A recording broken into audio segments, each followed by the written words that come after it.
Hello, everybody. We are back. I seen a lot of you guys were in here already. So I decided, what the hell? Why make you guys wait?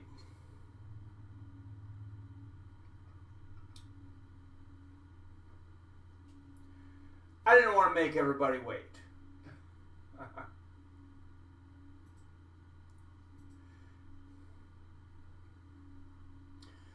So hopefully we are live. I think we are live. What's going on, everybody? Got Schultz and Ronson on right now.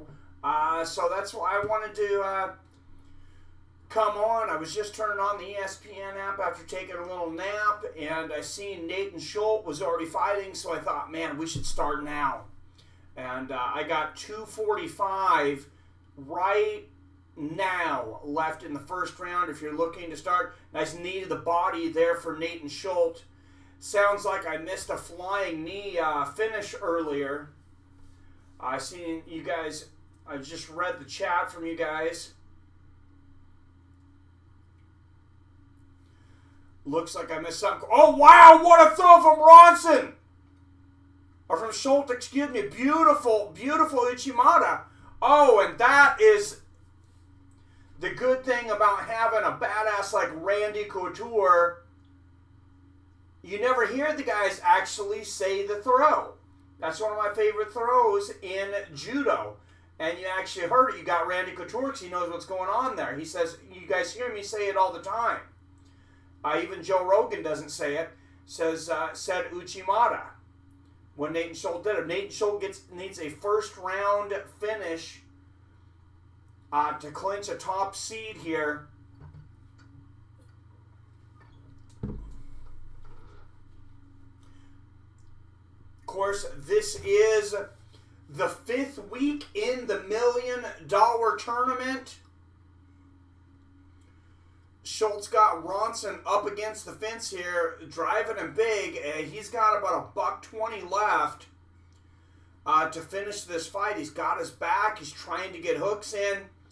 Ronson doing a decent job. Oh Jesus, I got to plead the 5th on that. Is you're gonna get me in trouble already, friend. Oh, another Uchimata from Nathan Schultz. Beautiful judo throw. Oh, and he's gonna go for the front choke here. Nope, he doesn't get it. 2 takedowns and 2 beautiful Uchimatas in this first round from Nathan Schultz. Beautiful judo on display.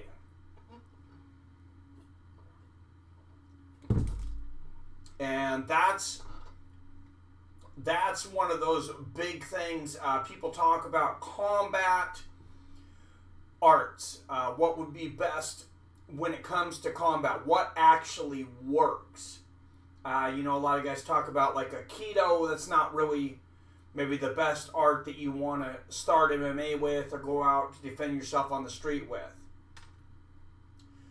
Ronson breaks free up against the fence. And Ronson gets the takedown. He's going to go inside the open guard and end up on top here, beginning of the first round.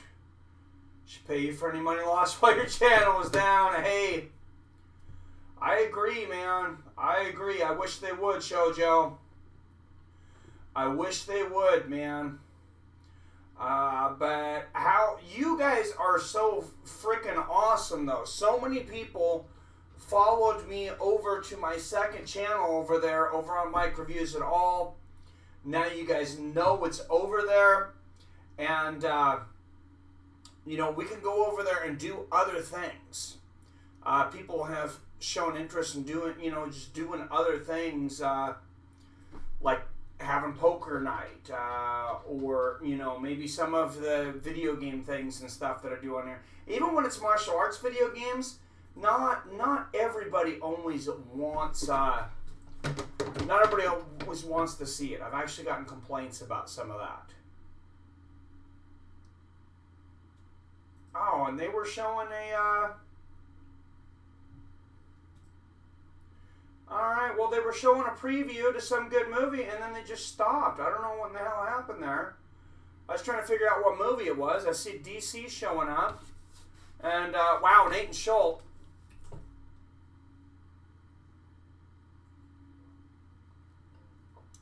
Fighting for the takedown again to start the second round. I was trying to get over here for the second round. Nathan Schultz clinches at least a number 2 seed with a stoppage in any round. So that, of course, that seed is going to be big when everybody fights twice on one night. This time in Las Vegas will be the first time that MMA fighters have ever fought twice in one night in Las Vegas. Oh, big slam from Nathan Schultz. Ronson trying to clinch in the guillotine here, but Schultz too slick for that. He's not going to get caught in an amateur move.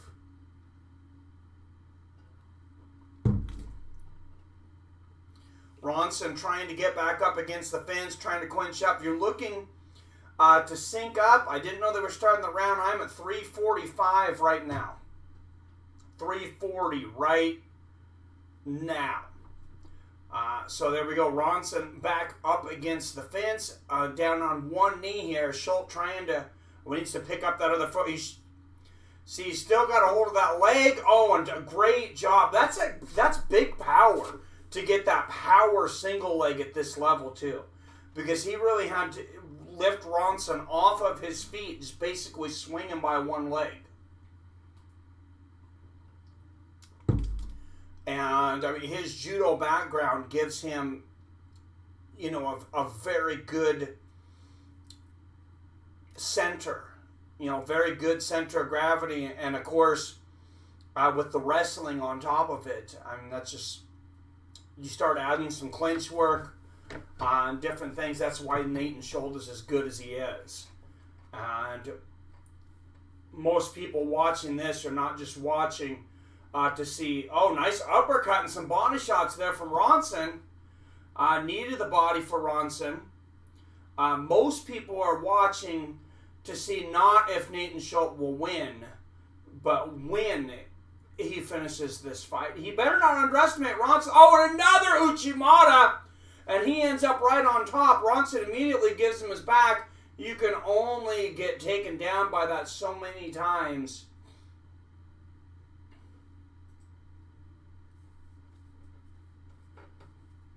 What's up, Billy Hughes in the house? Two fighters are scheduled to fight each other. Both their opponents missed weights. They matched these two up. I seen that, man. Three people. I agree. 3 people ended up missing weight for this. It's crazy.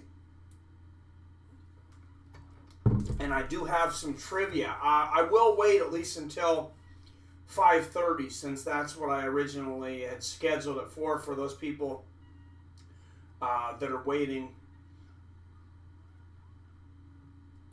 for 5:30. Oh, Schultz getting in there. That's an Ochigari there when he gets his... Oh, and he sweeps out the other. He went with the right side. Ochigari couldn't get it. Gets him off balance. Gets the left. If you have really high-level judo and you're going against a guy, even a wrestler, that doesn't have good judo or hasn't trained judo, I mean, they're going to have a lot of problems. And you can see that here as Schultz has 7 takedowns in 9 minutes. That's a weird stat there. Distance traveled. 615 feet, 609. Get that stat out of there. What are you guys doing? Back to their feet. Oh, big left hook, right hand. Big combination from Ronson. I get it's ESPN and stuff, guys, but that distance travel stat has got to be the most ridiculous stat in the history of MMA.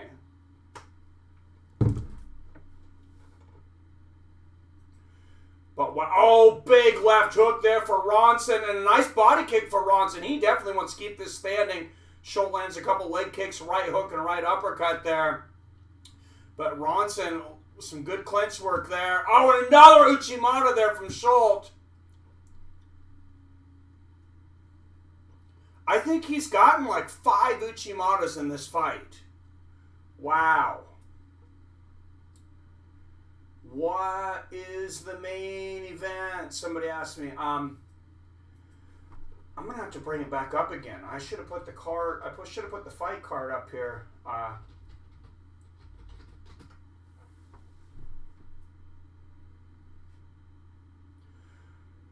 For you guys, but the main event, I believe it's Magomedov. No, it is Chris Wade versus. Is that right? Yeah, that's right. Chris Wade versus Aliev.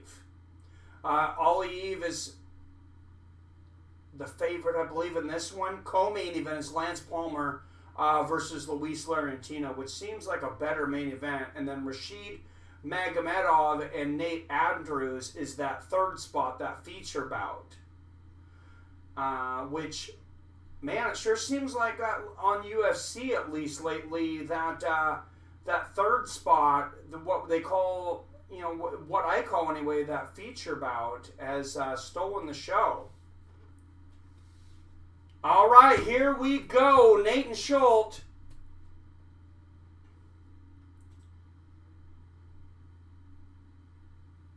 Nathan Schultz and Jesse Ronson here at 155. Big left hook there from Ronson.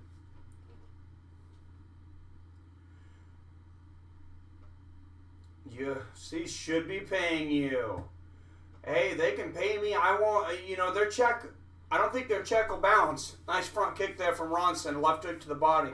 I'll definitely cash it. I'm not too good for their money. Oh, big straight left there from Ronson and a big right hand. I am impressed with Ronson's striking when he can stand. He's out striking Nathan Schultz by a long shot. Schultz says, I don't want to do that anymore. Let's go for another takedown. And that's something you see in wrestling, but that's also a modified judo throw too. That's something, and I can't even think of what the name of it is, but there is a similar throw to that. You can see, I love the way Nathan Schultz mixes up his judo and wrestling. It's very much like catch wrestling. But he's got some pure judo in there. And Ronson is up, and he's going to grab him around the waist here. Schultz can just take him down at will. There it is right there. Another Ochigari takes the back. Now, he has not been able to get the finish of Nathan Schultz, but a lot of people over the years have asked me, because they know I'm a judo guy, why am I in round 1? This is not round 1, this is round 3. Sorry about that.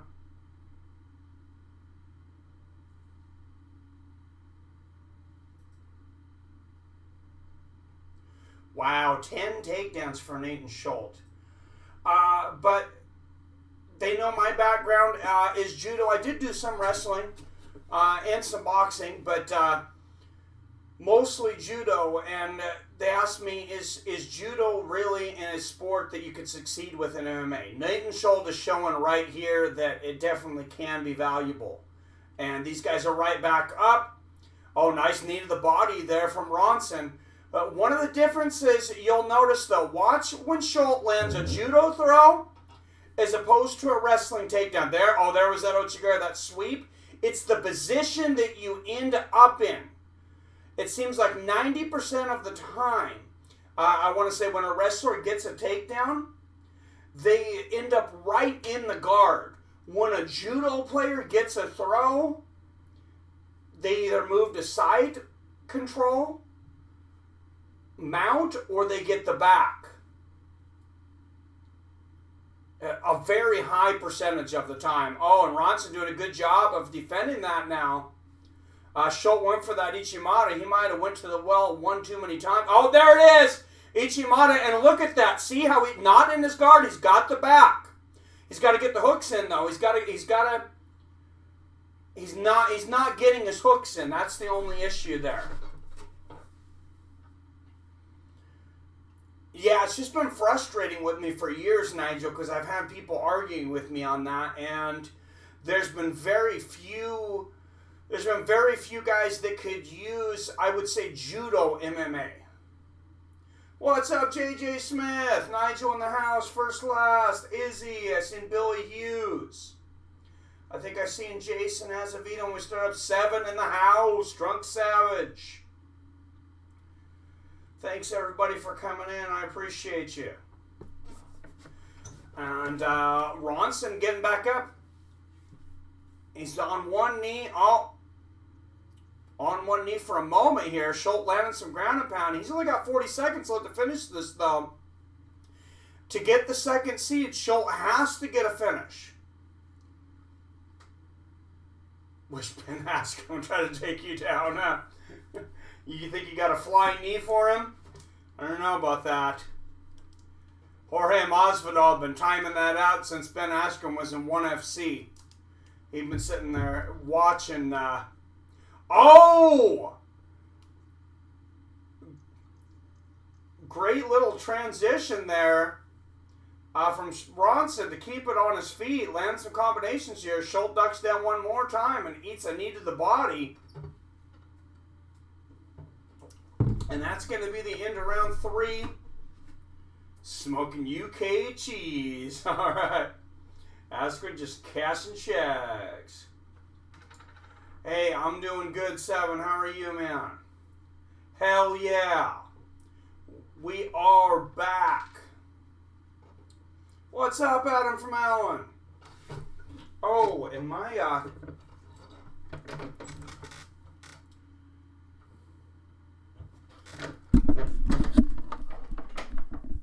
you know, it would be nice if I actually was on the mic, huh, guys? Now, my audio is going to be jacked for the beginning of this video. I just noticed young David had, he was playing games up here. He took my mic down, actually. So, hopefully that's better. How's the sound on that? Nathan Schultz total strikes. He got outstruck 70-29 from Jesse Ronson. Difference is going to be on the takedowns. Nathan Schultz got 12-1. And then ground strikes pretty close to even, actually. Nathan Schultz went for a lot of submission attempts, though. Thank you, first last. I always have my mic in the same place, so I forget to even look for it. And then I looked down and seen it was on the floor. World War III hand-to-hand combat is going to be crazy. Think flying knees and all. Oh, man. I don't know how a flying knee is going to go up against a gun or a rocket launcher. You know, you get those... Kim Jong-un coming at you with a rocket launcher. I don't know. He does have a pretty low center of gravity, though. I imagine you could land a flying knee on him pretty easily. All right, for those of you that are waiting till 5:30, I did start this a little early because I seen Nathan Schultz was coming on. Did end up going to a decision here. I don't think there's too much mystery over who won this.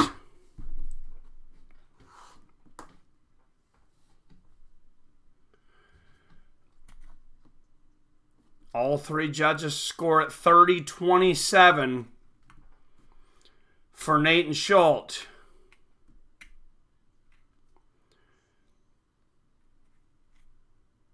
She pronounced Natan Schultz. I'm guessing that's probably correct. Ben versus Damien. I'd like to see that one. Trivia chants erupting from the crowd. It is 5:30. All right, guys.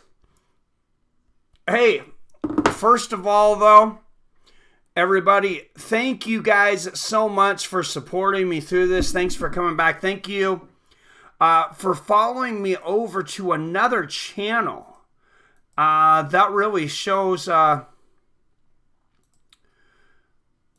dedication. So thank you so much for that. I appreciate you guys. Round of applause for the Fights with Friends viewers.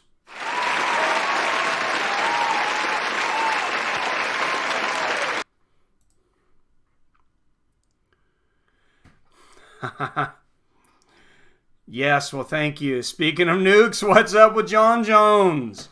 I got a lot of grief over that story. I got a lot of grief. I got more grief over reporting that than anything I think I've ever reported. And I understand where some of it comes from. The story broke early. I had to work all day. So basically, I went online and I posted the information that was available. On SureDog, they're a great site. They were doing the same thing as me. They were taking the information that was available from the local newspaper.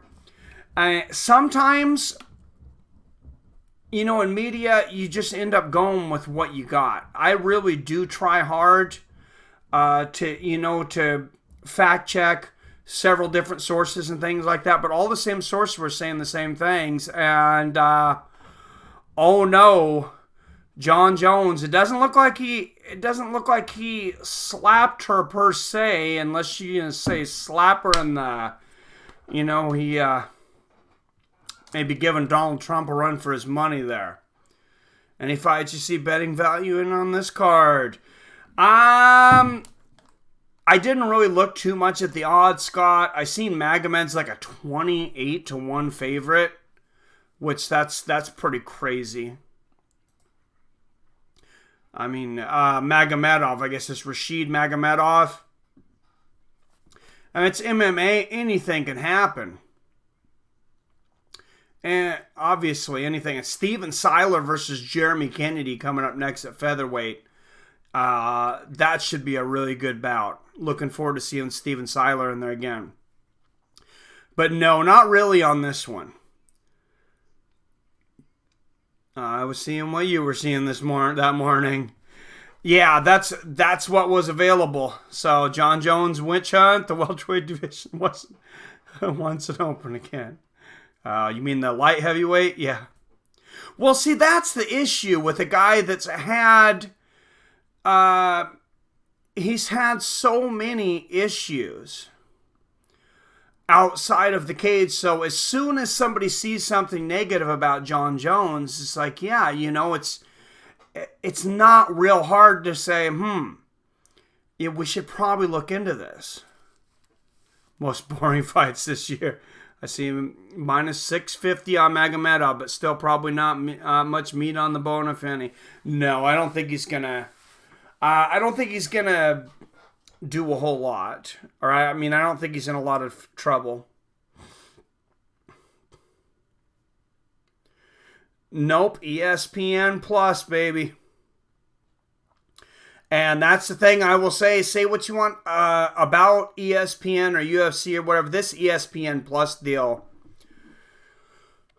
Cross your fingers. But so far, it has been incredible tons of UFC fights that we've had. PFL, now they got the main card here on ESPN Plus. And we have boxing coming up. Lots of championship boxing coming up. Thoughts on Manny Pacquiao? Absolutely amazing, man. I didn't end up getting to watch the whole fight. I watched some highlights. I heard it was a pretty good battle with him and Thurman. But all the experts online, and when I say experts, I don't usually say analysts. I mean actual fighters that have been in there. Were saying that they thought Manny Pacquiao should get it. Including like George Foreman. I followed George Foreman, Lennox Lewis, Hasim Rahman Jr. Friends, what's up, Ice and Cassandra? How's it going? All right, everybody. We have been asked, First Last has been asking for trivia. Everybody refresh your browsers now that we got 17 in here. And 5, 4, 3, 2, 1. Oh, Jesus, Zoltan. I'm sorry for that, man. That's horrible. They were banned too, though. What, on their second channel? I had a second channel. All right, let's jump into trivia here. Here we go. This lengthy lightweight announced his move to welterweight this week after 3 consecutive losses. Oh, do I have an echo? What's up, Kodiak Cam? How's it going?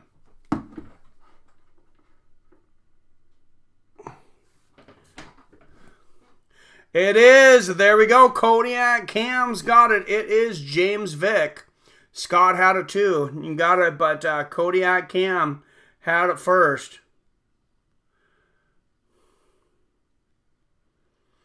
I got a decent amount of trivia here since we haven't been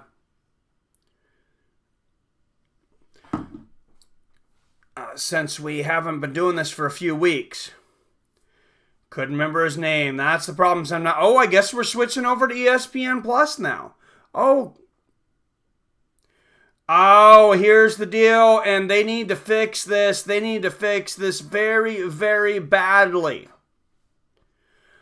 So if you're watching on ESPN Plus right now, that's why it's a good thing I got trivia here. I'm sure Billy has some trivia. Hey, Billy, if you're up for it, I didn't ask you before, but if you want to call in on Skype, that'd be cool.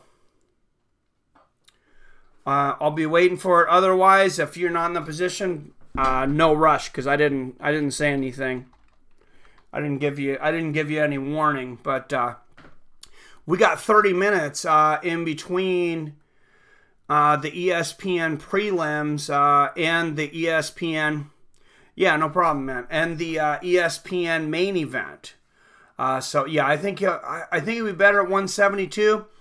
There's been a couple fighters late. Well, I thought Luke Rockhold was really going to be better at 205. He goes up, same kind of result.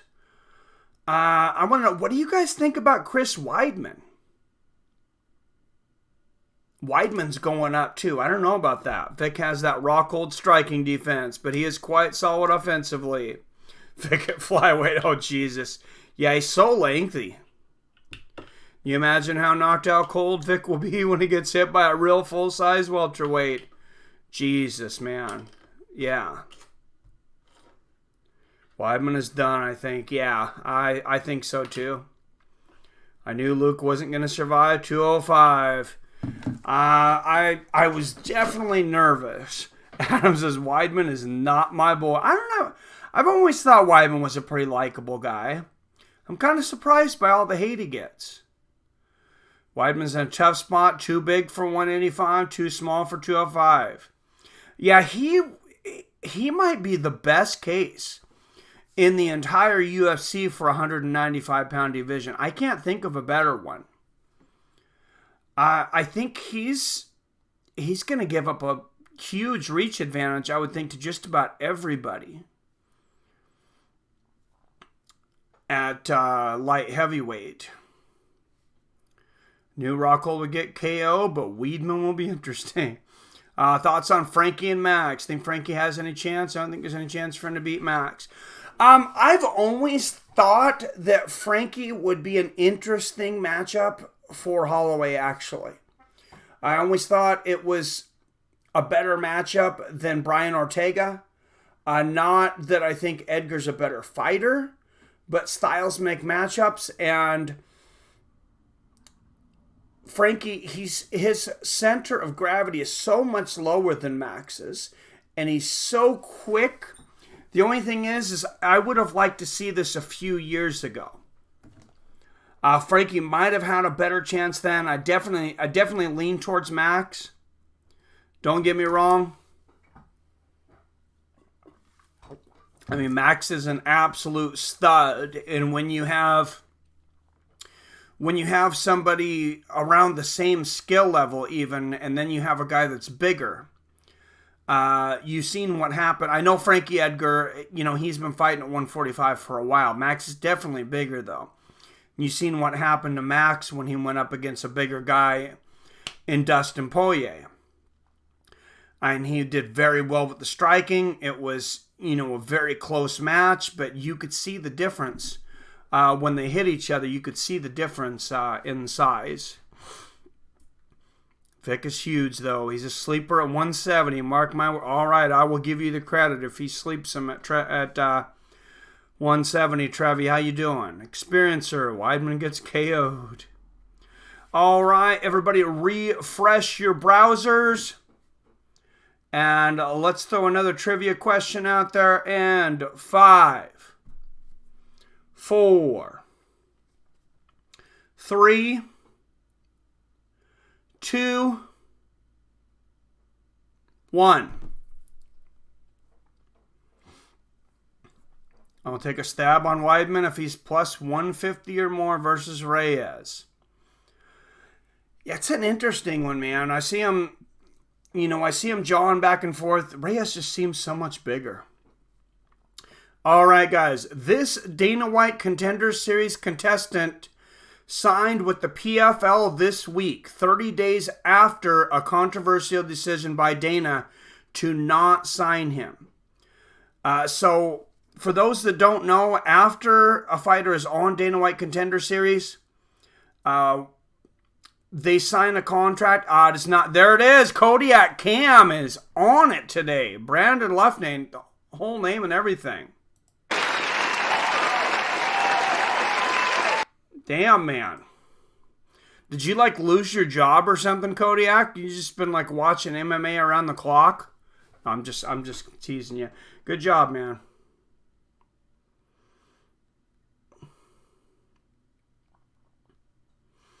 No, that is crazy.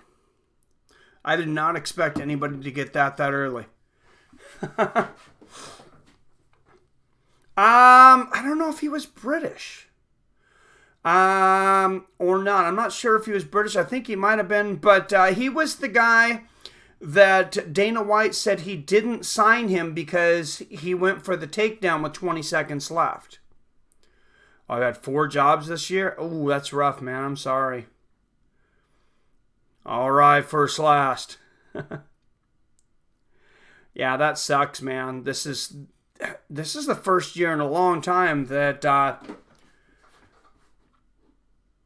at least over the last 12 months. I've had the same job, I guess, since January. But this is the first time in a long time that I've had more than one job during the year. Started another job, but I get paid a lot more. They treat me a lot better.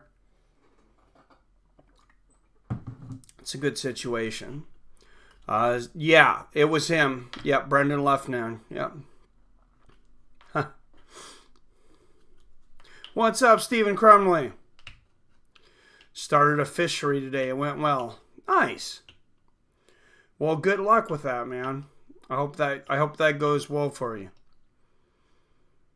All right, everybody. Let's go for another trivia question. Since we got quite a bit of time, another 15 minutes till the main event starts on ESPN2. Of course, Kodiak, I always wish the best for everybody in the Fights of Friends family. And 5, 4, 3, 2, 1. All right. So I didn't even mention the fact, we're watching PFL and Brandon Luffname. That's another guy that got signed to PFL, though. They're signing a lot of talent. And they just announced that starting the next PFL, they're going to have some matches that are not part of the $1 million tournament. They'll have a feature bout for somebody that's coming up. I think they're basically fighting their way into the tournament. And that could be something that Brandon Luffname is going to do. But next trivia question, here it is. This one-arm fighter signed a one-fight contract with Bellator a few days ago. He was on Dana White Contender Series. He's been in MMA for a while, and Bellator just signed him to a one-fight contract. Kodiak Cam, there it is. Nick Newell, you are correct.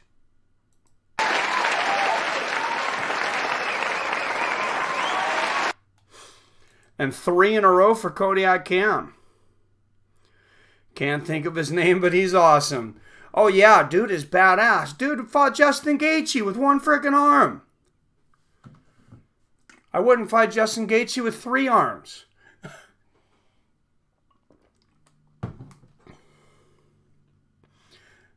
Good point, Izzy. Well, I guess you only got 1 arm to work against, but he's going to have a harder time fighting against. It's amazing the adjustments that guy makes. For anybody that has not watched Nick Newell fights, go back. I think a lot of them were in World Series of Fighting. I watched him. Yeah, he's a complete badass, man. And, he's so good. He probably gets tired of hearing you're good for a 1-arm fighter. Because he's just good. Yeah, it's amazing, man. Can't prepare for a super arm. Yeah. I wonder if that's a thing, is he? Plus he weighed the same missing. Missing his arm, right? Oh yeah, that's true. Well, I believe he was born without an arm. But I don't know, for those of you, I don't know how many of you know this, probably if you lift weights you know this. Even if you're right-handed, if you do 1-arm curls, 9 times out of 10, most people are going to be able to lift just a little bit more with their left arm than their right arm. And that's because your left arm is closer to your heart. It has more blood flowing through it. So I wonder if there's anybody, if they're born with 1 arm, if somehow you can have the amount of blood flowing to 1 arm that would have went to 2. I have no idea. Obviously, I'm not a scientist or didn't barely pass science class, but just an interesting question, yeah. All the muscle his arm could add up to like 10 pounds, so he's bigger. Super arm. Yeah, I don't know, man. That would be interesting to find out the science on that. Beast mode arm. Power puncher. Yeah, he's a beast, man. He does everything. That's the thing, though. He does everything. Let's go for another trivia question. And everybody in 5, 4, 3, 2, 1.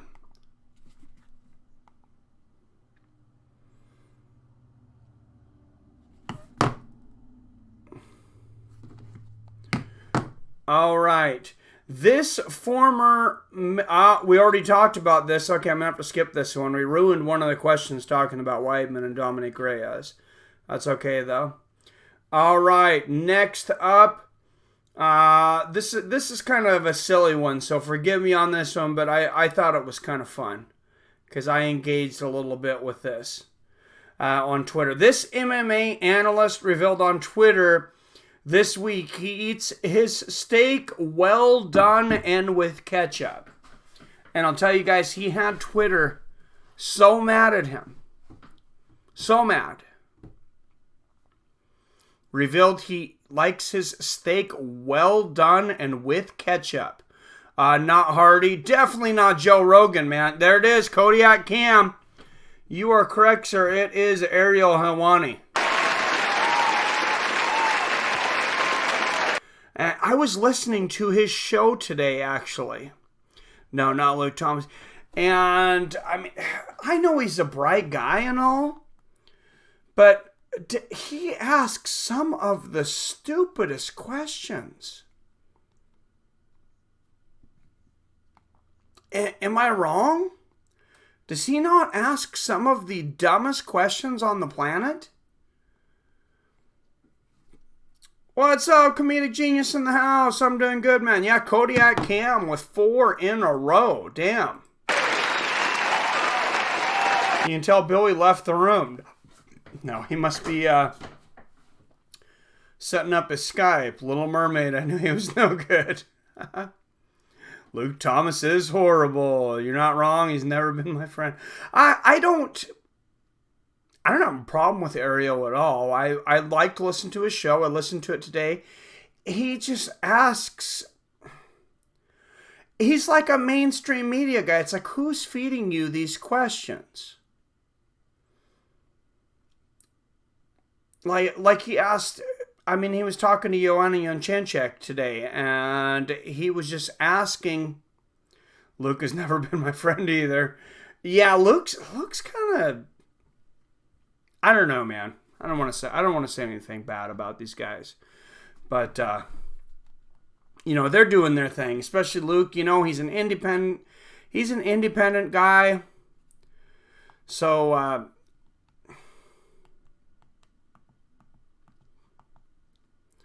I said I'm not gonna crap on him a bunch.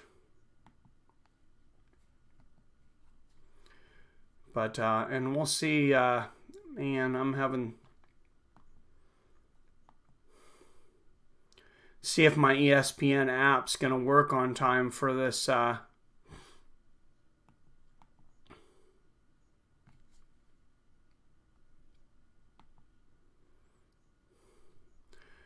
Okay, user must re-authenticate. So let me re-authenticate. Oh, okay. I need to log out of my thing. Here we go. Yes. All right. Let's throw another question out here though while everybody's waiting. Everybody refresh your browsers. This next one's a really interesting one too, I think. And 5, 4, 3, 2, 1. This promotion recently had a fight that Mark Goddard stopped because the canvas was so covered in blood, the fighters could not safely walk. It was the kind of canvas that they were actually using vinyl as the canvas, and it got so slippery. It was not 1FC, not PFL, Comedic Genius. What's up, man? It was Cage Warriors. Kodiak Cam, you are on fire, man.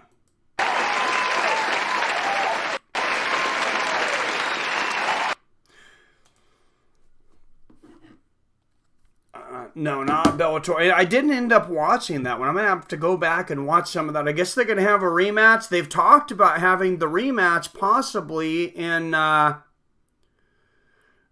UFC.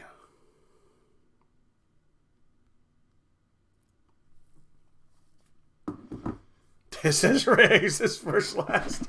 Oh, jeez. All right. Let me throw another question out here. One more before this main card starts. Everybody refresh your browsers. And 5, 4, 3, 2, 1. I like Spencer at plus 500. Big girl with nice ground skills. Cyborg has been taken down by Kunitskaya, controlled and clinched by Holm, and coming up brutal loss. Cyborg KO, my most likely outcome though. I agree. Yeah, I do, man. I can't do the beard when it gets so warm during the summer though. I got no air conditioning, so I got to do something. Got to do something to survive. Wow, easy first. Oh, Jesus.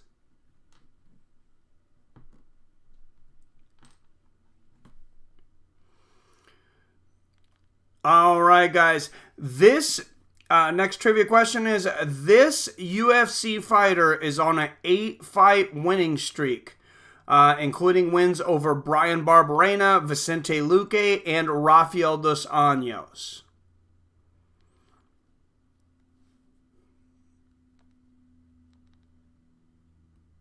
So I'll repeat this. Oh, there it is. Oh, everybody's got that one.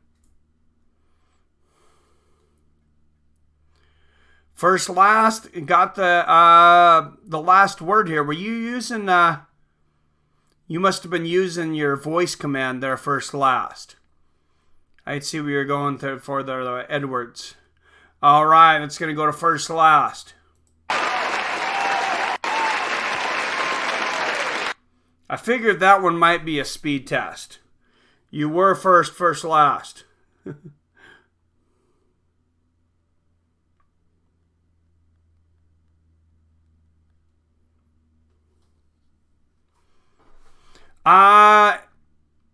On yours, it probably does say you were first experience. It'll say, if you're real close on yours, it'll say it.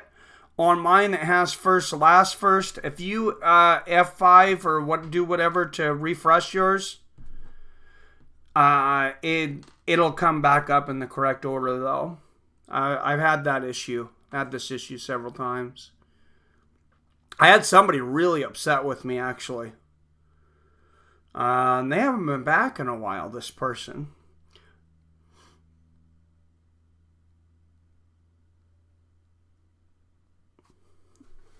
What's up? Robert Kerrigan in the house. Not much, man. Hey, we are doing good. Claps for self, shameless. Oh, jeez, Roberto. Robert in the house. Oh, did I miss your clap for slap? All right. Well, we got another minute. Let's throw one more trivia question out there while we're getting it all done. While we're waiting for ESPN to come up. And 5, 4, 3, 2, 1. I'm going to give you just an extra second for those people that might be getting maybe a commercial break or something in between. I know I've been told sometimes that takes an extra minute.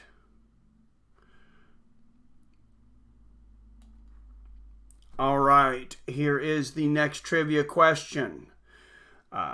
This UFC fighter, after not being re-signed by the UFC, will face Benson Henderson in his first Bellator fight. They just announced this here recently.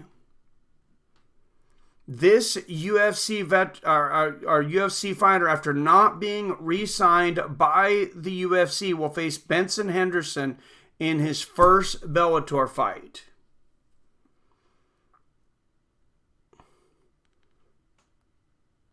Not a bad fight, too. I'm kind of looking forward to that one.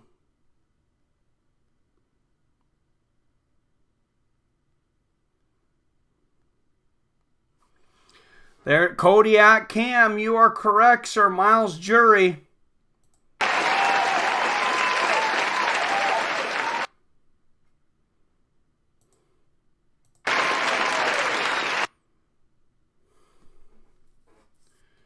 You must have listened to the same podcast I did this week, Kodiak Cam. I'll set the next snap. Hey, Bill, Billy gets, it's nice to have somebody besides Billy getting him. Oh, I love Billy, but it's just nice to have a more competitive game. Nice. Damn, forgot Jury left the UFC. Yeah, he was looking for another fight. He'd lost 2 in a row. And what's up, Ernest Collier? Checking in. Hey, thanks for coming in, man. Good to see you. And we should be ready for PFL.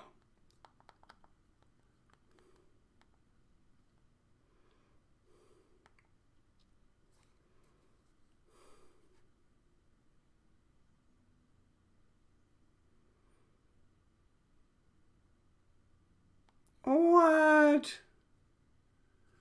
Oh, this frickin' piece of shit.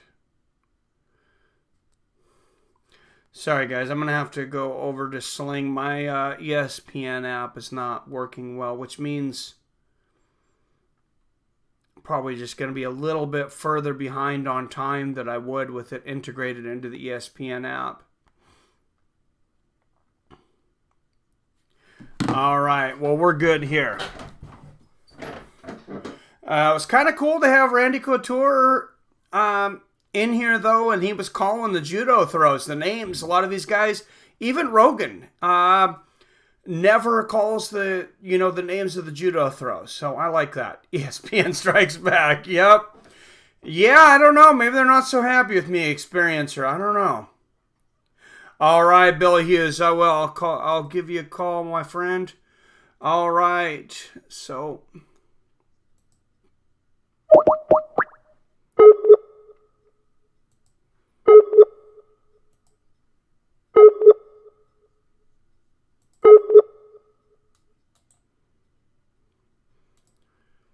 Hello? Hello?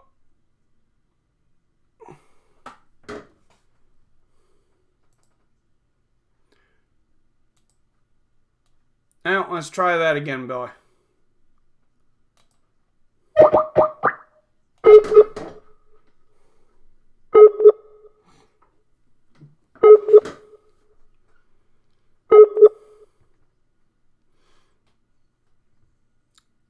What's up? For whatever reason, it's not picking up, Billy. Here, we'll try it again here in a few minutes. Not sure why it's not picking up. Yep, got the channel back. It's about damn time.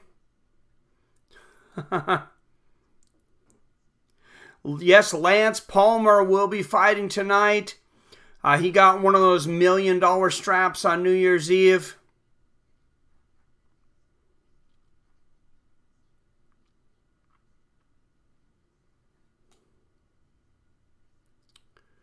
Yeah, Bill's Obama's phone. Oh, Jesus, that's hilarious. Yeah, this is strange. I don't know why the stupid ESPN app is telling me I don't have ESPN2 on Sling. I didn't have that issue before, but...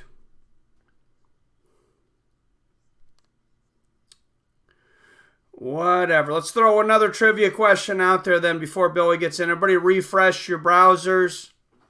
And 5, 4, 3, 2, 1, 0. 7 fights was friend of the draw. All right. Hey, I'm glad I'm back, man. Well, he's on Skype, so if he's using his computer with that high-speed internet, he should be good. Yeah, see, this is the stupidest thing. I'm able to bring up the Sling on my phone. One, I'm able to bring up Sling on here, but not on the, I don't know.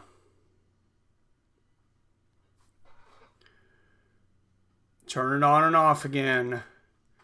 Yeah, it's on my Roku. That might be the case. Maybe I'll try that. We have a few minutes. That's not a bad idea. And just unplug it and plug it back in. I might end up with a little better time. I don't like it when I'm way behind everybody on time. And I know Billy's going to be like 10 minutes ahead of me, so... all right, next trivia question out.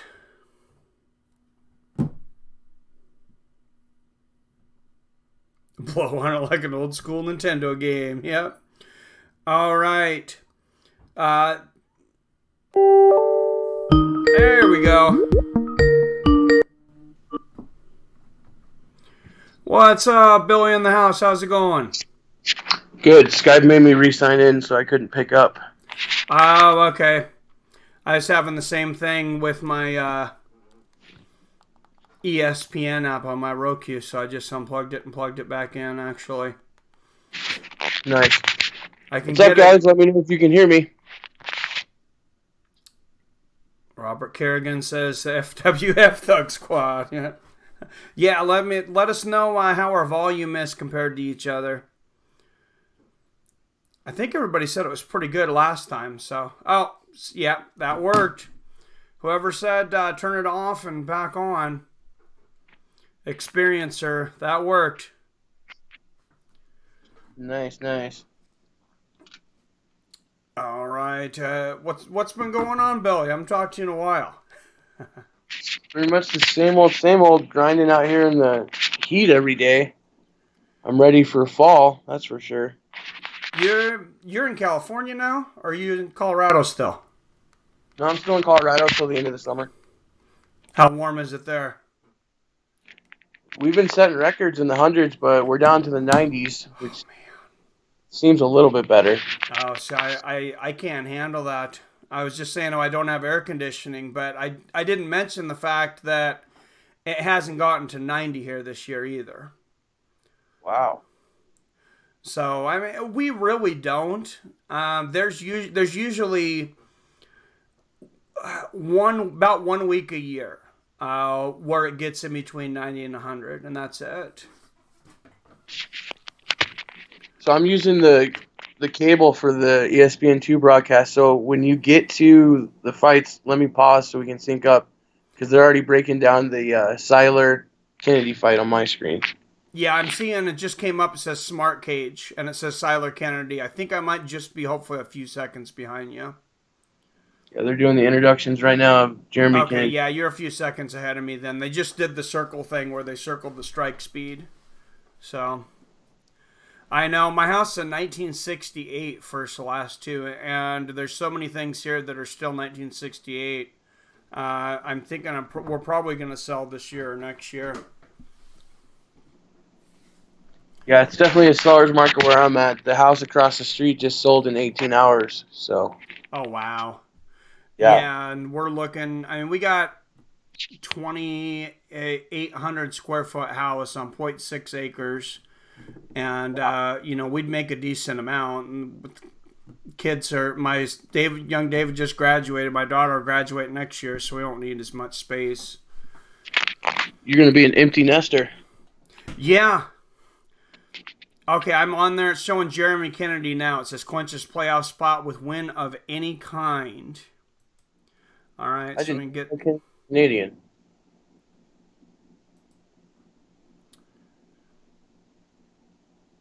So does he have? Well, I guess we don't know if he has to get a win because everybody still has to fight tonight. Exactly. So I guess for everyone else, sync up with Mike if you can pause if you're using your DVR. Or if the ESPN app will let you pause, some do, some don't. That way we can prevent spoilers. Yeah, that was not cool last time I was spoiling. Let's not do that again, please. That just makes it to where I can't read the comments. Steven Sylar, 32 years old, 5'10", 146 pounds. Jeremy Kennedy out of Canada, 26 years old, 5'11". He's going to have a 2-inch reach advantage. You're able to pause it then, aren't you? Yeah, because I got my DVR. Okay, Lillian Garcia just announced now, so I'll let you know when the round's starting here. Lillian Garcia was on Monday Night Raw this week. It was a reunion show because she was their longtime announcer. Oh, yeah, I keep forgetting she was a wrestling announcer. She's a good announcer. Yeah, she's got a couple albums, too. She's a singer.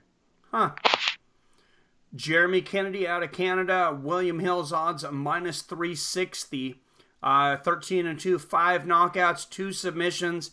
I don't know anything about him. Do you? 1 second. My fight's starting, so I'm going to pause it at 4 minutes and 50 seconds. All right, sounds good.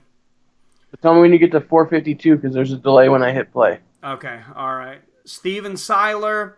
Going to be a pretty big favorite here. Plus 300, 32, 19, and 1. 6 knockouts, 17 submissions. This guy's a submission machine. He's a UFC vet, too. Yeah, and he was the runner-up to the title last year. And he should make a deep run again this year.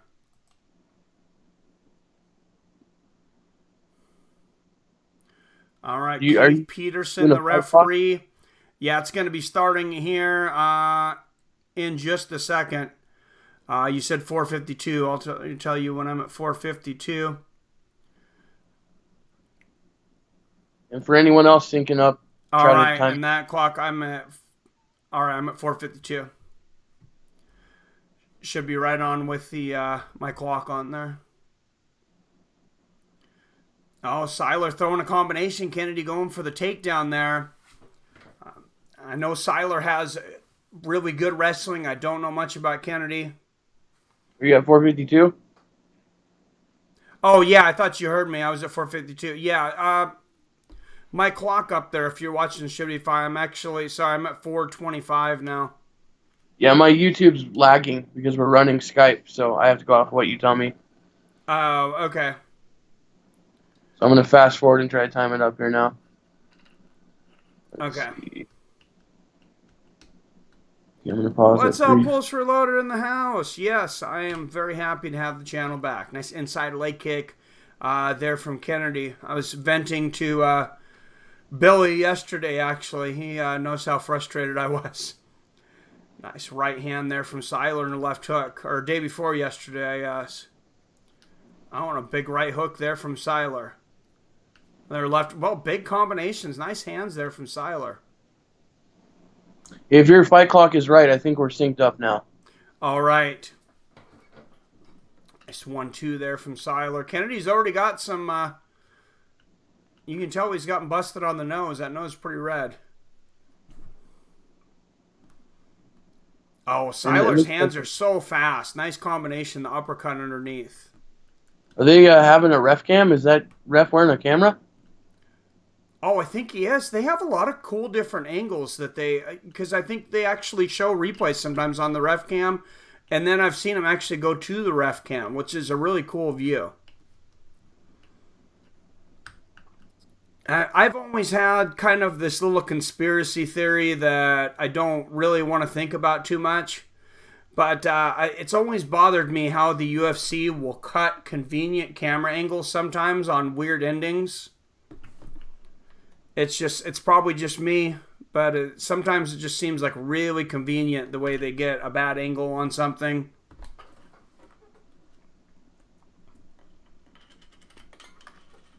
Yep, Pulse been around forever. They all do one ref roll, but one ref wore one. Nice. Now, when you're policing the chat, it's got to be a pretty egregious offense to time someone out. So just be aware of that. Did somebody ask, or was somebody being egregious? I'm not quite sure. I didn't go back and read the comment. I just want to make sure the new mods know. Okay, thank you. Yeah. Nice combination there from Sylar. He's got a weird... he's got kind of a weird wind-up. He's very unorthodox. And the way he kind of comes forward sometimes there. There he's got that jab, but he comes forward, hands down, and then look at that right hand. No tell on that. It's all good comedic. You didn't ban him. It just timed him out for 300. But Adam from Allen is one of the long-time people. So I don't want him to get mad and, take off. Oh, comedic said it was an accident. It's happened to all of us. I accidentally unmodded Dean once, and he was... messaging me, asking me what he did wrong, and I had no idea I had even done it. So, it happens. Oh, nice. Kennedy lands a jab there, goes for the takedown. You need to change the pace. I think that was a smart move on his part. Yeah, nice slam there from Kennedy. And anybody taking that 3-1 odds on Kennedy's got to be a lot happier with that change of pace as well. Were you able to catch the rankings on the standings before this fight? I didn't. I think there's either 1 or 2 spots left to be clinched in this one. Oh, jeez, committed genius. Here, committed genius, I'll put you in timeout if it makes you feel better. There you go.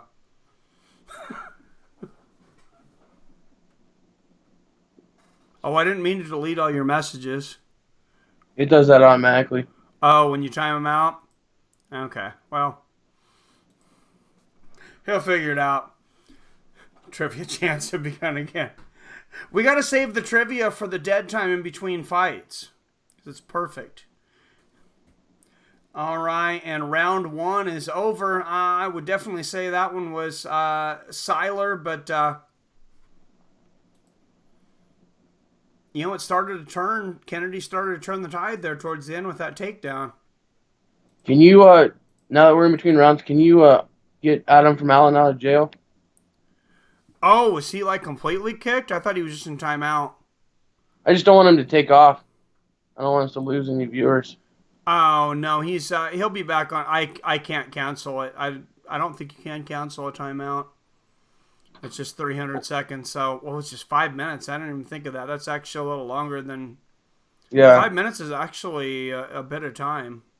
I should see if I can change that in the settings. Because honestly, if I want to kick somebody out for 5 minutes, I'm probably just going to kick them. Right. Got a Formula One commercial on right now. I've never watched many races, but I watched one last week, and it was pretty entertaining. Yeah, I'll watch them sometimes for a little while. I like watching the crashes, to be honest, which just says I'm not a racing fan. But, oh, man, I hate how they do the transitions. It makes it really hard to get the round on time. My clock, because I need 10 seconds because there's a delay on YouTube. Right. So I'm not gonna have a round clock. I'm at 4:45. Adam, no hard feelings. It was an accident by comedic. It wasn't on purpose. I just come back comedic. Gonna sink. Oh, jeez. All right, first last. Steven Sylar will clinch a playoff spot with a win of any kind. I imagine he's going to clinch a playoff spot anyways, but... Oh, nice right hook there. He's got such quick hands. I think he has more of a tell when he feints than when he actually throws a punch. Because he'll throw that right hand. You can't even tell he's going to throw a punch until it's coming. And then when he feints, he'll actually pivot his foot more, I think. I think Sylar might have a small cut in the bottom of his mouth because he keeps messing with it. It looks like it's bothering him.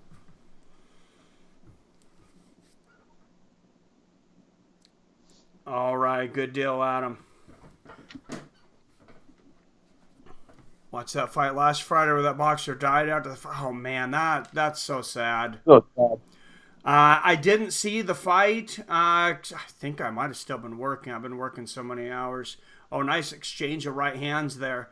But I seen that Buddy McGirt, who's one of my favorite trainers, who's one of my favorite boxers, was yelling in his fighter that he wanted to stop the fight. I'm not sure if he wasn't able to throw the towel in.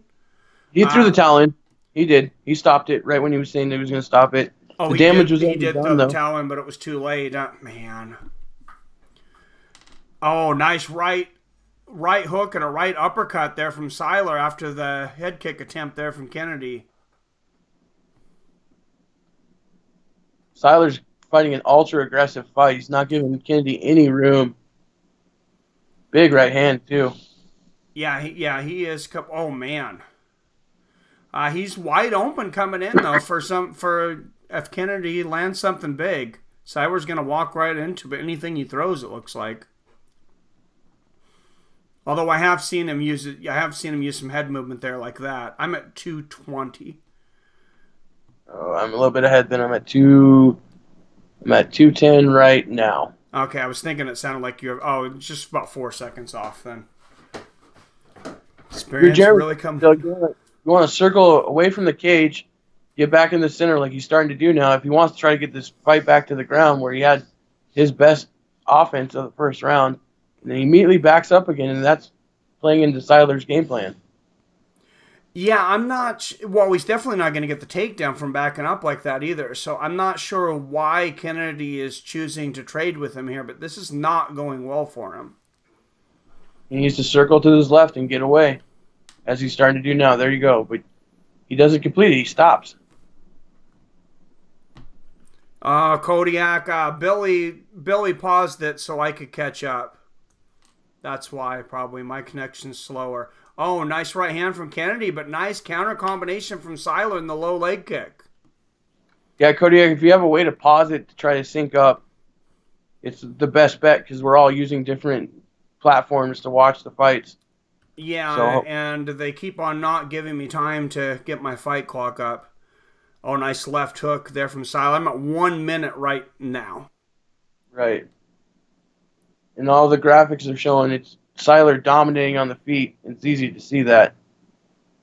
Yeah, I'm glad they stopped showing that stat of how many feet they traveled. That's got to be the stupidest MMA stat I've ever seen. Did you see that in one of the fights earlier? Mm-mm. Yeah, it said how many feet that they have traveled. I was like, what are you talking about? And he's probably on the ground now. See what he can do with Oh, it. yep. 30 seconds left. Again, I don't know why he waited so long, though. This is what he did the last round.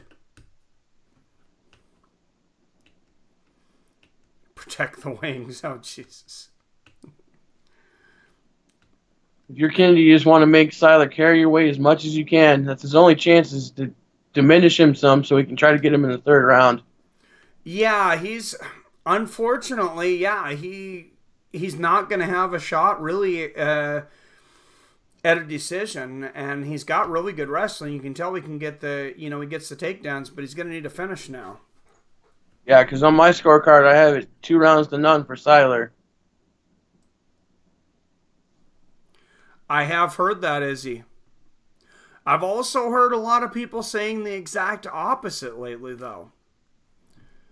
So a lot of people on the ketogenic that are doing intermittent fasting, eating like maybe 1 or 2 big meals. I was actually at the doctor and they wanted me to do intermittent fasting. Really? Have you seen, I know you've seen where they have, they can tell your genealogy and stuff with your blood, but this is one I'm interested in getting. They take a saliva or a blood test from you, and they can tell what type your body is and what the best diet would be for you to lose weight and gain muscle. I thought that was really interesting. I had a genealogy test done. It came back that I'm 100% that dude, so.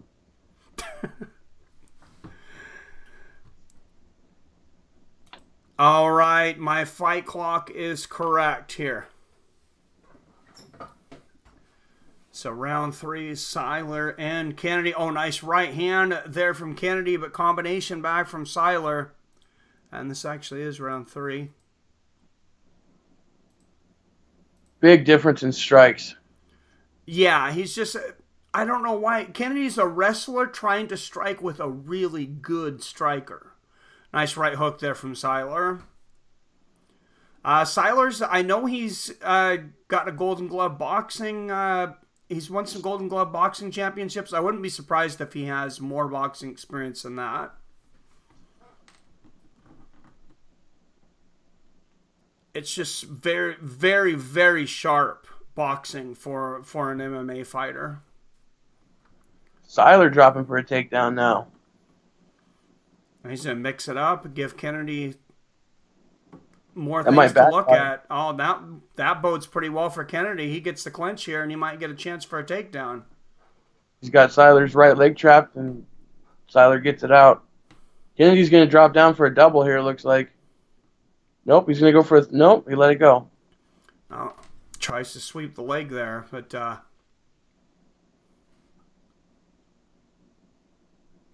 That's a very, very hard sweep to get, and that's somebody I can guarantee you almost that's not been on a judo match much that tries to sweep that outside leg like that. And there... Got it. Yep. Sylar's getting right back up, though. Him into the ground there. Down. Oh, and gets the hooks in here. Does Ken? Oh, but... Sylar's going to reverse it. Big mistake there. Yeah, Sylar gets right on top there. But Kennedy gets right back up. He definitely has the wrestling advantage. Sylar could not hold him down whatsoever. But this is the Kennedy's type of fight now. It's a grappling match at the moment. Yeah, definitely.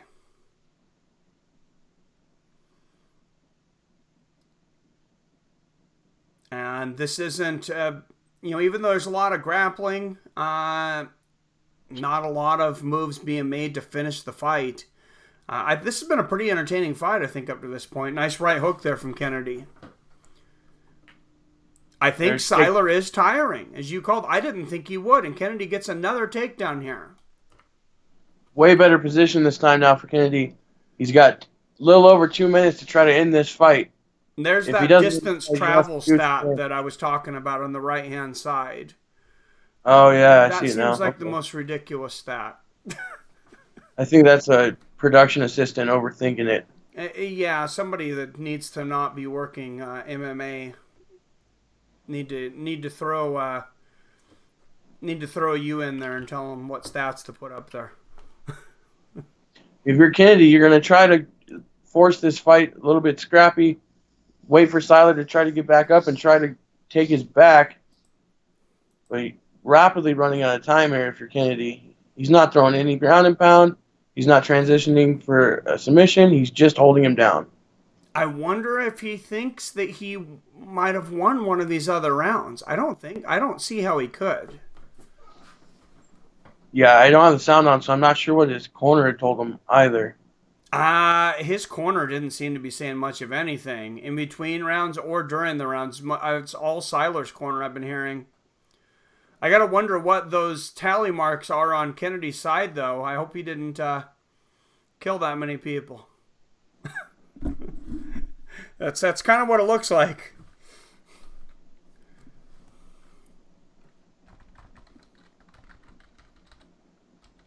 Kennedy's almost got his back now. Sylar's using wrist control to keep that from happening. 45 seconds to go on the clock here. So how did I get ahead of you? No, I'm at 45. Is my fight clock off? My YouTube streaming is so slow then. Oh nope. It's probably you might need to refresh it. No, I always get behind on that. I don't get it. Which means everybody else probably is too. And Kennedy gets another takedown here. So I definitely have Kennedy winning this round, but I got Sylar winning the fight. And if you're Kennedy, you're going to regret this because you had multiple opportunities in this last round to try to get a finish, and you just didn't capitalize on it. Well, and I think that if he would have went for the takedowns earlier when you were calling for it, he could have had a good chance at winning that second round. He dominated that third round with his wrestling. Absolutely, but not enough for a 10-8. Not in my mind. No, I got Sylar winning it. Sylar looks frustrated with the third round, though. Oh, definitely. I mean, he wants to win this whole thing. If you're getting, taken down and beaten up by, a guy that nobody even knew if he was going to make the tournament, that's got to be pretty frustrating. Yeah, if you're a Sylar, supporter, he may win this fight, but I think you come out of this fight a little disappointed because he showed some holes in his game for the other competitors to capitalize on. Oh, definitely. Arcade Chaos says Cyborg loses 2 in a row. I really don't think so. Now, what's this Dana talk about Cyborg signing a 1-fight deal for Nunes? Is this her last fight on the contract? Yes. This fight is the last on her contract, and there's been speculation that she might sign, that she might not re-sign with the UFC. Let's send her to PFL. Arcade Chaos with the $5 donation. Thank you, sir. I'm still waiting for Dean Hamper to show up tonight. Appreciate it. Well, I talked to him a while back, and I told him I would be taking a little bit of time off because I've been working so much. But I was able to get out of work. I just left today, basically. Somebody kind of tried to dump their work on me, and I was like, this is going to wait. Yeah, we can't let the fans go that long without streams, though. We'll have to figure something out. Yeah, yeah. No, we'll be I think Facebook's going to be good, but we just need to get everyone over there because I had no problems when I did it. So. Oh, on the Facebook Live? Yeah, and I even showed some of the fight. So. Yeah, I seen that. I was watching along. Let me put the link up for that, everybody. If you're not signed up to the Facebook Live when we're not on here, we're going to end up over there some. Experiences I'm down. All right, check it out. And you'll just have to wait for mine or Billy's or Dean's approval. And you'll be able to see everything inside the group. The copyright machine doesn't get to Facebook that fast because I watched it, and there's like 40 people streaming the entire cards on there. Oh, really? Yeah, and so when I would only show Wow. like important fight, we weren't even close to getting snipped. Oh, wow. Are you kidding me? Very surprising there. Really? I kind of thought that was going to be just elementary, but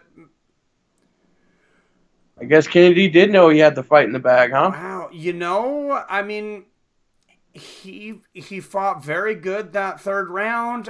I have a hard time giving him the first or second round, but I mean, Sylar definitely, he definitely didn't dominate. He didn't impress, but I don't agree with the decision.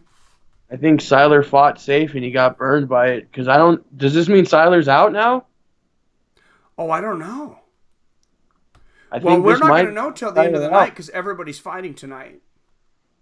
And that would be a huge thing in the PFL. Here's the standings. And Sylar is out. He's in 11th place. He lost both his fights. So last year's runner-up is eliminated in the regular season. Oh, I forgot. He had lost before, so that's the second loss. So, well, you know, for those people, and this had kind of been on my mind a little bit too, thinking, are we going to see the same people, you know, in the playoffs and the finals for these tournaments? And that's not been the case so far. Ray Cooper, I believe Ray Cooper the third, he just lost his second fight, and he was a runner-up last year. That's a big upset, though. Steven Sylar, UFC vet, last season's runner-up, does not even get a single point in the next season's regular season. Yeah, he will not make it. That is, wow, that's got to be super frustrating. And on the pocketbook, too, because he got, on top of whatever purse he got $200,000 for getting runner-up last year. Runners-up get $200,000. Wow, that's so surprising. Yeah.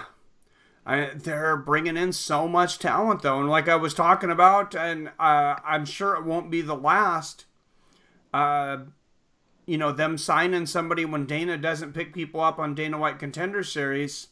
I wonder if that's why he's been handing out more contracts since then. I don't know if this would ruin a trivia question or not, but did you hear the Zuffa boxing announcement? No, I didn't. I don't have it on the trivia. I don't think I did. You know, Dana, Lorenzo, and Fertitta have Zuffa boxing. They want to start running cards in October. I did hear that they were looking at running. Oh, they still own Zuffa boxing? Yep. They didn't sell it as part of the UFC, huh? Nope. Wow. I didn't realize that. Facebook privacy concerns are alarming. Lawsuit is billions. Did you happen to, I'm sure you have Netflix. Did you happen to see the preview for that new documentary that dropped on Netflix yesterday? No, but what I got to tell people about the Facebook thing is we have a private Facebook group. So the security is different than running a regular page. So if you just create a Facebook page and don't add any friends and just join the group, you're not you're at a lower risk level, if that makes any sense.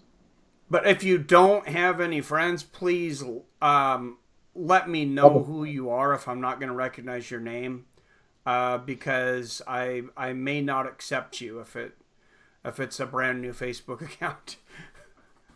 I may think it's a spam or something.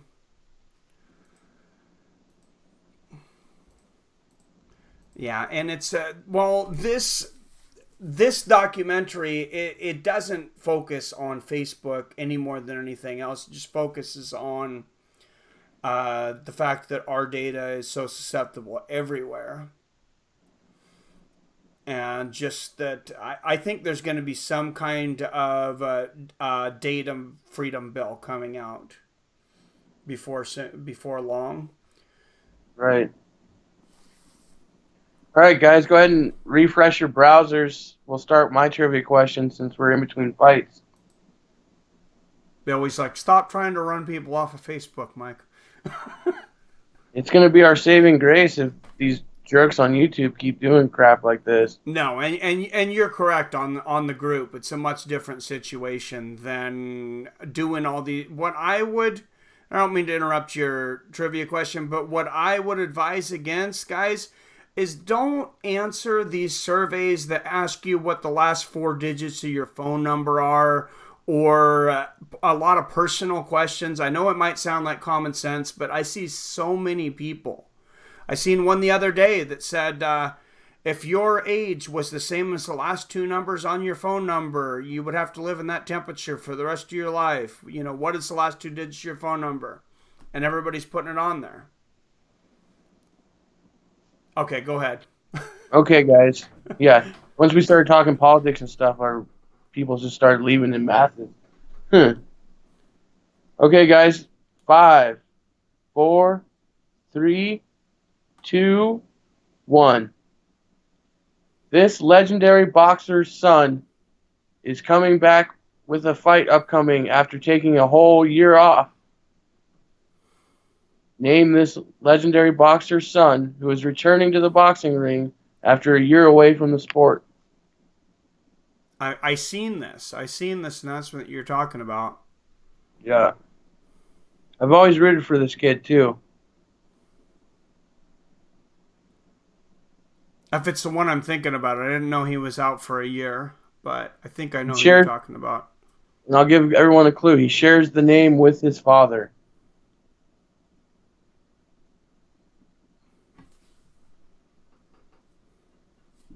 There it is. Chavez Jr., huh? Julio Cesar Chavez Jr. is the answer. All right, and I'll put some points on the board here for Izzy. I thought you might be talking about Robert Duran, who is Roberto Duran's son. That's also going to be I've always fighting. been a Chavez Jr. supporter, even though he's popped for steroids and had some, transgressions. It's just he's had such a hard road living up to his father's name, and he's never ducked any big fights, and I respect that. Yeah, that's got to be tough. Alex Gilpin versus Freddie Assuncao out of Brazil here, featherweights. Assuncao. Assuncao. I always say Assuncao. There's several guys with that last name. I wonder if he's related to Rafael. That's what I was thinking. It's probably a pretty common name, though, I'm guessing. But right. Maybe not. I mean, they're both in MMA, so maybe. And Freddie must win for a chance to make the playoffs. Yep, There's UFC 240 Is this also in the Sylar weight class? Sylar was at 155. I think these guys are 145. I know there's only one spot left now at 155. No, Sylar, these guys are 145. They're both 145. Alex Gilpin clinches playoff spot with win of any kind. So yeah, these guys are the same weight class. Are you doing the hallway fight? Yes. I wasn't going to do it on my other channel if the channel wasn't back up, so I'm glad it is. I have a really weird feeling about that fight that Holloway might not be focused. And the pictures of him looks like he's having a really hard weight cut. He has been for a while. Freddie Assuncao, 10 years older. 37 years old. Most other stats are the same here.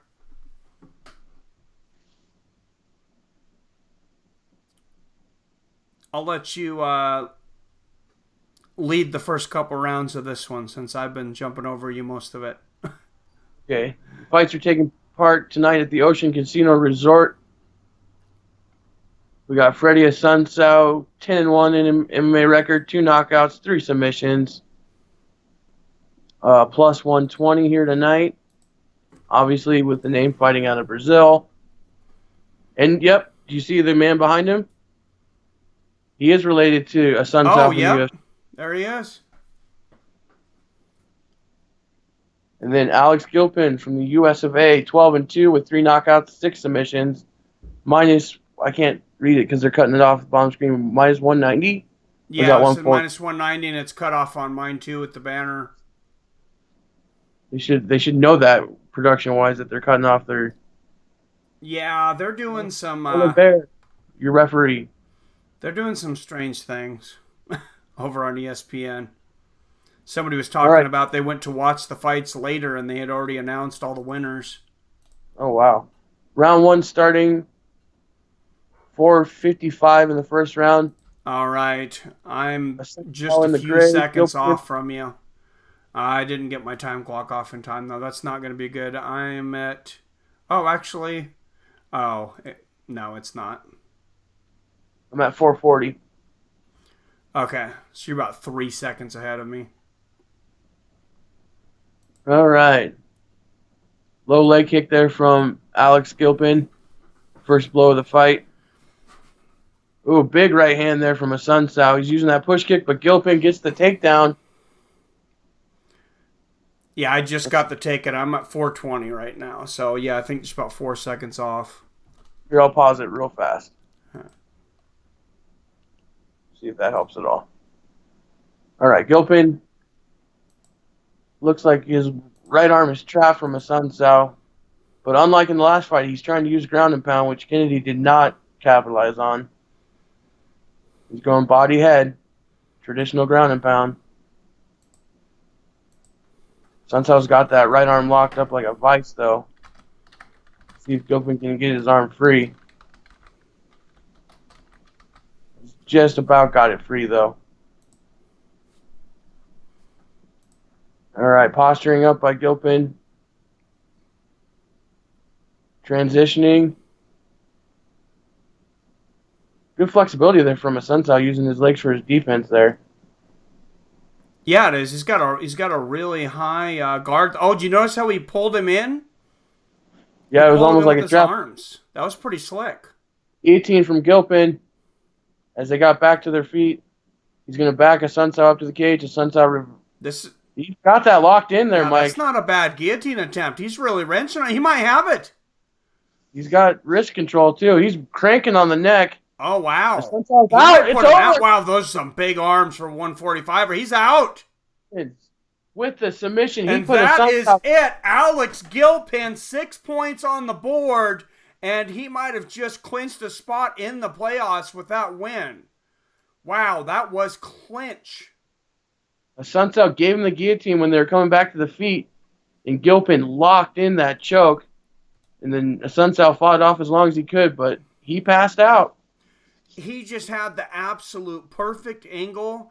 And I'm not surprised that he let it stay on until he passed out.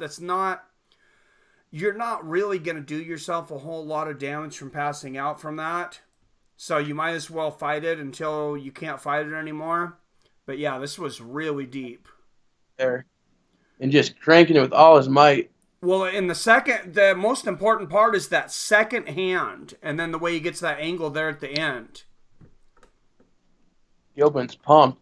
Big win for Gilpin. He clinches his spot in the playoffs with that submission victory. Big 6 points for Alex Gilpin.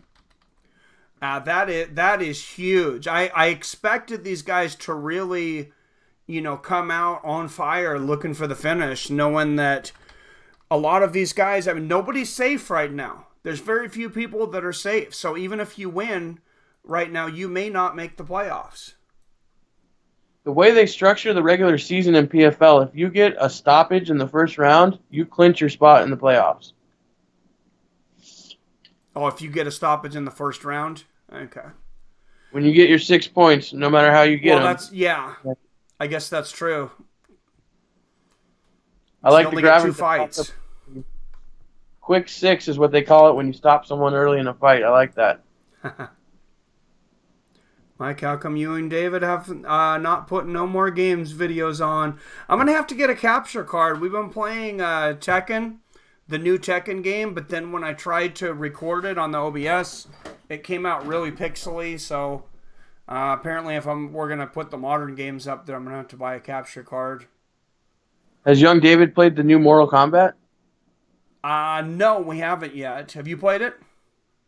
I played the demo, and it looked good. They put a lot of work into the gameplay of this new one. So you're on PS4, right? Xbox One. Oh, you are on Xbox One. Okay. Yeah, I got an Xbox One too. We've been doing most of it on PC lately, but my Xbox has not wanted to stay connected online recently. I'm behind the times, so I downloaded Fallout 4 years ago now, and I'm playing it. So. Oh yeah, see, I bought the UFC game for Xbox One, and I have not played it a lot.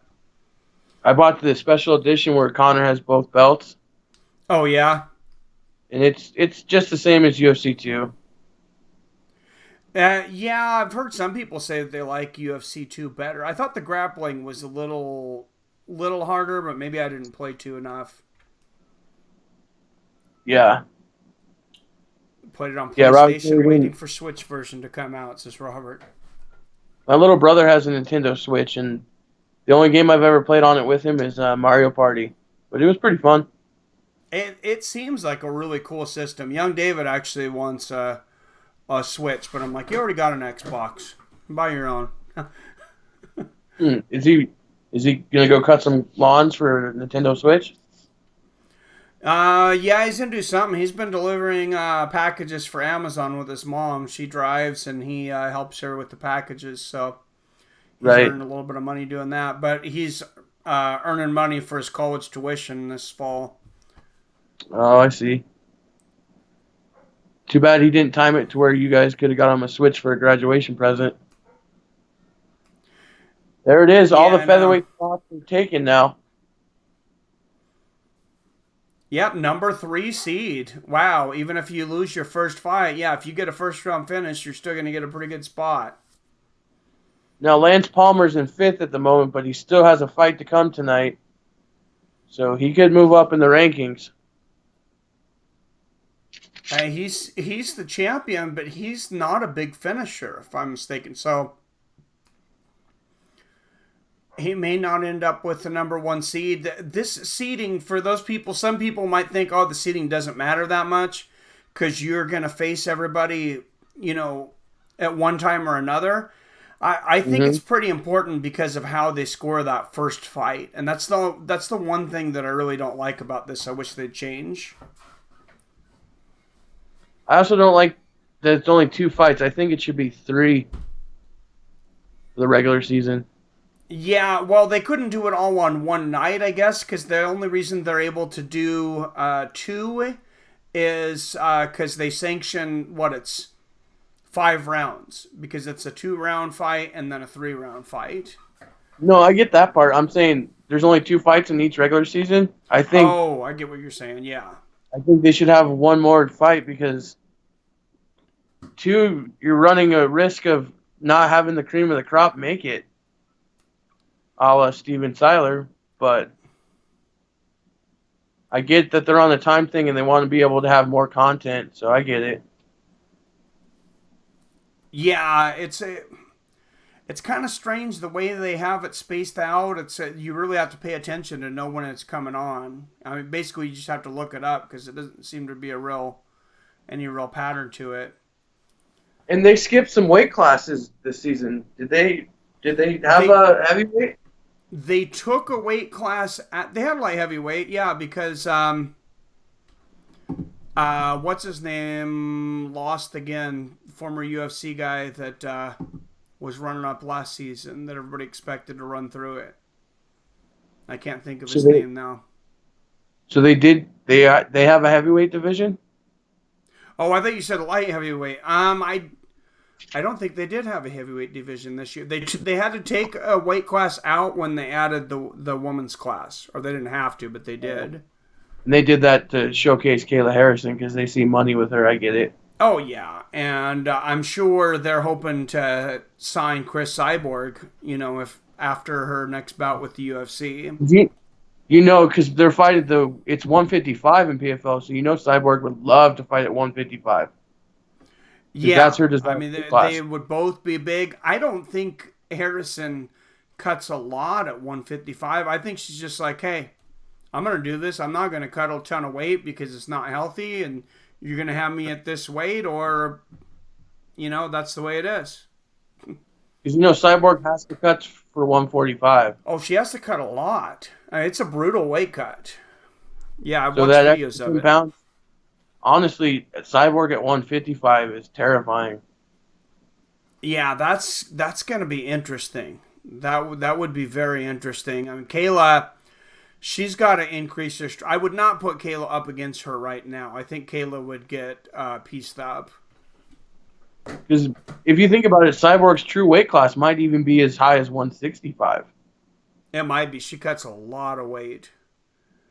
Arcade says, I personally think the timing is everything for each individual matchup. Like, now's the time to fight a particular guy and not another particular guy. And I know you don't understand. Sorry to cut you off. I think PFL will keep growing, and it could be a good platform for lower level UFC fighters, such as like a Uriah Hall, who is kind of a gatekeeper, but I think he would excel in the PFL format. I wouldn't mind seeing him going over, and the guy that he had an absolute war with, John Howard, ended up pulling off a big upset against Ray Cooper III a couple weeks ago. Big knockout. And it could also be a platform for fighters that are in the UFC getting older in age, where they don't see a title shot coming, where they can go make good money and have a stronger platform to get sponsorships and make good money. Well, yeah, there's going to be a lot of people that going over. It's going to end up being better for them. I think Brandon Luffnine, I think that's going to be the case for him. And I was surprised, Miles Jury, I was listening to him on Ariel Helwani today, and he said his deal with Bellator is significantly more lucrative than what he was getting in the UFC. Yeah, I heard whispers on the SureDog fan page that once the contract for Little Nog is up, that he's already has a backdoor deal to go to Bellator. Well, he's 42. It's like, man, how long can you keep fighting? But, I mean, he knocked out Sam Alvey not too long ago. But his deal would include his brother having some kind of position with Bellator as well, leaving the UFC. Coker might do that. He likes to surround himself. He just likes to have some of those guys around. Like, you notice he likes to have Royce Gracie and Cam Shamrock just sitting cage side. But you guys watch the news. There's a whole fight team in Brazil that is very upset with the UFC. So you could see a mass exodus, because I believe they have 12 to 15 fighters in the UFC, and the management that runs that fight camp could be taking them elsewhere. So watch them maybe going to Bellator, 1FC, or even PFL. What's up, Wyatt in the house? How's it going, Wyatt? Good to see you, Adam from Allen. Everybody, thanks for coming in.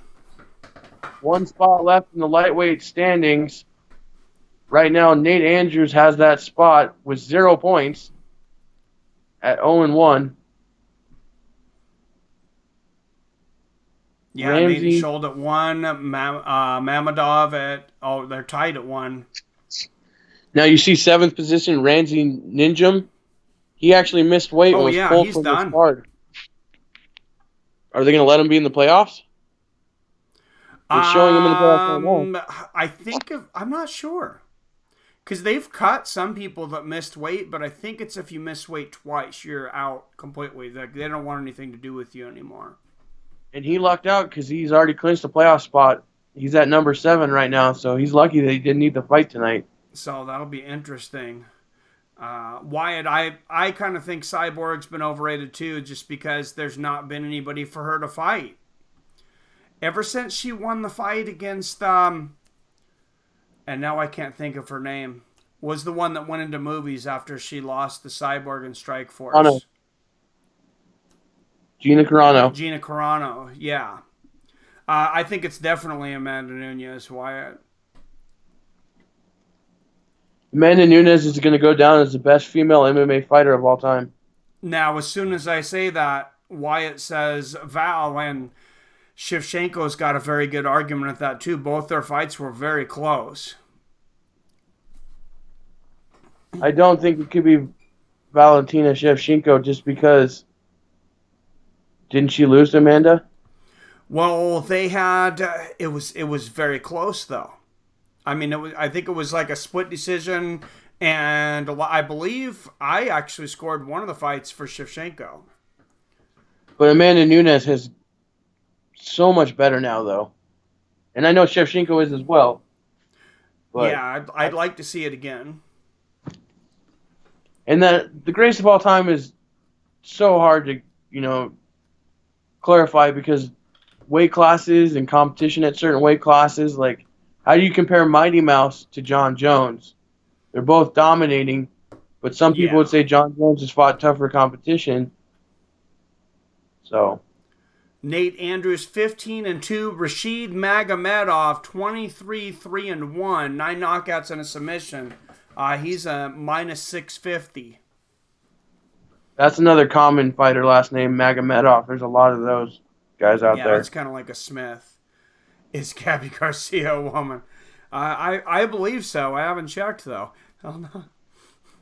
Man, if it's 2 weight classes about... Oh, crap. I'm not going to get the fight clock on in time, probably. And let's see. Oh, it's going to be close. All right, mine just started. They just touched gloves here. I'm at 4:55. Yep. Gray shorts for Andrews, red shorts for... Oh, yeah. Go ahead and take it away, Mike.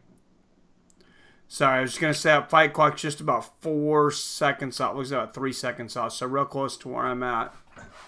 So I'm about 3 seconds ahead of it. Nice body kick there from Andrews. Magomedov, of course, going to go for the takedown here. Side kick to the body What's from your Andrews. Time at, Mike?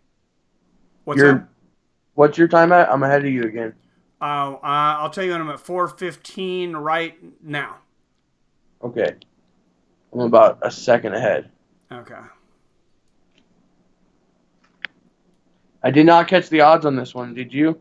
Yeah, Magomedov is minus 650 favorite. No surprise there. No. Andrews is southpaw, and that could give him a little bit of an issue. A little harder to get the timing on the takedown, too. But Magomedov has decent hands, too. He's not just a one-dimensional wrestler. Comedic genius talking about Miesha Tate and Kat Zingano. Oh, jeez. Just I am so in love with Kat Zingano, and I don't know why. It's her thick thighs just get me. Take Nunez in the suit. Yeah. Yeah, I like Kat. I'm disappointed that she hasn't been able to fight as much as she wanted because of injuries. She has so much talent. Yeah, she definitely does. Wow, Magomedov with the low leg kick and then the spinning wheel kick to the body. Another body kick there. He's sitting for that liver. That's that left side there. Andrews is being aggressive, though. He's not backing down. Yeah, he definitely is.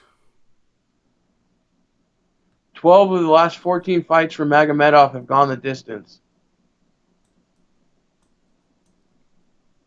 And so that doesn't bode well for his playoff position. I mean, he's obviously going to be there, assuming he gets the win. Real legit. Well, Nunez over Cyborg, I thought was pretty legit. Nothing more than that, though. That was one of the most devastating I've seen. And I don't know how you feel about Andrade over Namajunas, but that was definitely a knockout. Right. Huh. Andrews going for that head kick there. Magomedov blocks it, right hand to the body. And wasn't there a knockout by Sijara Eubanks on that Ultimate Fighter season? I don't know. I have not watched a lot of the Ultimate Fighter. I didn't in the last few seasons. That's something that hasn't been brought up about ESPN because originally Dana White said the Ultimate Fighter was coming to ESPN. He needs to give up on that. Oh, nice body kick and a right hand. Knees to the body here from Andrews. This would be a huge upset. Head kick. Andrews on the offense here. Oh, and Magomedov ducks underneath here. Yeah. Oh, and now Magomedov pushing Andrews here up against the fence. Andrews immediately takes the guillotine there, uses it to transition out. But Magomedov's going to push him back up the fence again. That's something I've noticed a lot more fighters doing. It seems like going for submission attempts just to escape things. Not even necessarily looking for the submission. Magomedov took his back, dragged him to the ground, and now he's in Magomedov's world. Just making him carry all that weight, trying to get past his guard, trying to mount him. Andrews is going to get back to his feet, but Magomedov has his back. Yeah, and that's going to make it interesting how they score this fight, especially if Magomedov leans on him for the last 30 seconds. Exchanging knees to the body. Some good shots there from Andrews back to the center of the cage. It's a very close first round, but going off the judges' scorecards earlier in the Kennedy fight, it seems like they take a lot into takedowns. Yeah, if it's the same judges, I definitely disagreed with that Kennedy-Sylar fight. I thought Kennedy only won one, but nice body kick there from Magomedov. Very close first round. Yeah, I thought so as well. Man, I don't know who I give that to, but I think the judges will give it to Magomedov. Arcade says, I know you're talking like Pettis over Wonder Boy and Mosswood all game bred over Till and Askren, I guess he's trying to say. Did I miss something? Oh, I'm not. Probably in the chat here. Yeah, Amanda smashing Ronda Rousey. That's all I know. So many good fighters at 170 right now. It's such a good time to watch the welterweight division.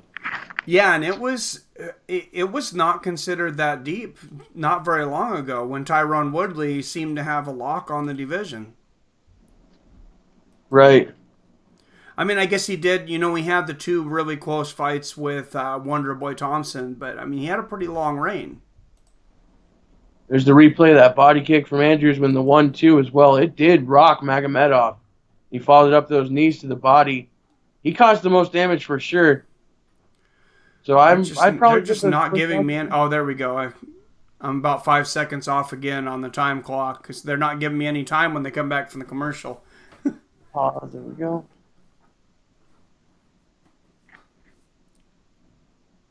Magomedov coming. Oh. Sorry, go ahead. You can take this. You can lead this round. All right. Low leg kick by Andrews. Goes for the left hand, it lands the right. Andrews is throwing some lazy, wild punches. If Magomedov can get some straight jabs under those punches, he could land. But the wild transition right there, nothing really landed, but they're both throwing. Inside leg kick from Andrews. Another leg kick. Are you a little surprised to see Magomedov not shooting more? I am. I think he's getting brought into a stand-up game for his pride right now. Yeah, and you can see at least on the stats here, Andrews is landing more strikes. He's got really good kicks as he goes for the head kick right there. Answered back by Magomedov twice there. Spinning back kick attempt from Magomedov. It looked good, but it didn't do nothing. Answered with some body punches from Andrews. Good 1-2 from Magomedov. Very entertaining fight so far, though, nonetheless. Yeah, it's very competitive. Oh, nice left hook there from Magomedov. Follows it up with the right hand. What's your clock at? I'm at 3:10 right now. Yeah, I'm just a little bit behind because I paused too much, but it's okay. Oh, okay. Sorry, my fight clock's 3 seconds off because they keep coming. They don't give me 10 seconds when they come back from commercials. Andrews is going to this combination over and over again. He throws the left body kick followed with the right hand. And then he switches it up, going with the opposite direction. And that's working time and time again. Just keeps putting points on the board. Wow. Magomedov really went for... If he lands one of those spinning wheel kicks... Those kicks are getting closer and closer to the body, though, for Andrews. If one of those lands flush... Oh, and Andrews throws a spinning wheel kick, lands a right hook right afterwards. He needs to get away from the cage. This is not a good idea.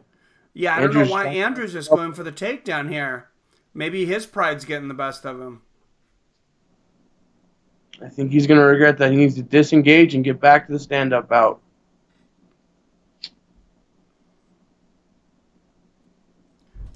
He seems very confident everywhere, though. He's leaning on Magomedov. I mean, he is right in this fight. And he was the biggest underdog maybe in this entire tournament. Oh, nice Uchimata there from Magomedov, though. I'm actually looked at the bottom of the screen. A second boxer has died from brain injuries in 5 days. That's not the same one? No, that's an Argentinian fighter. It was a Russian that died over the weekend, and now an Argentinian that was only 23 years old died from a brain injury today. Oh, wow. That's sad. Boxing's going to need to look into that. That's tragic. Yeah, that's really crazy that they would have it happen that quickly. I think the answer is smaller gloves. Yeah, and they need to teach the referees to stop the fights quicker, too. Yeah, definitely. But do you know when George Foreman, and I think I probably mentioned this before, but when George Foreman fought Joe Frazier, he wore 8-ounce gloves. Nowadays, 145er will wear 10 or 12-ounce gloves sometimes.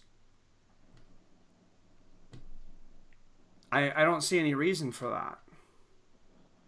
It's not because they can't fit their hands on there, because you can see in MMA, everybody wears 4-ounce gloves and everybody's hands fit and they're just fine. Andrews tried to throw up a triangle there.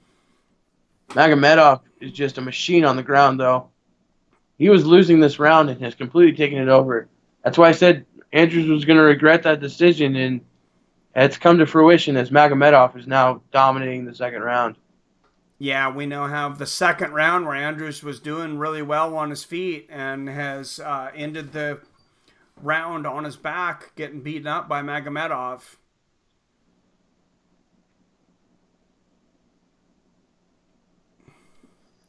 He's saying that kick was low, but the ref didn't see it.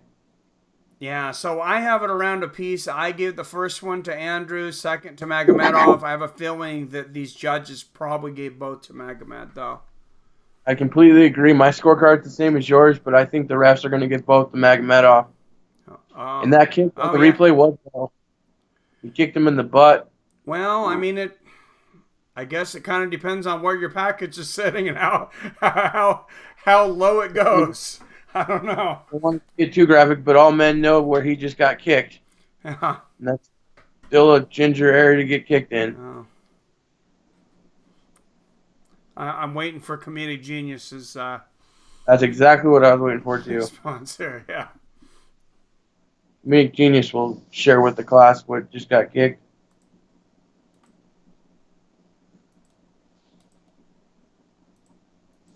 Now, if you're Andrews, hopefully you learn from what happened in the last round and you keep this fight on the feet.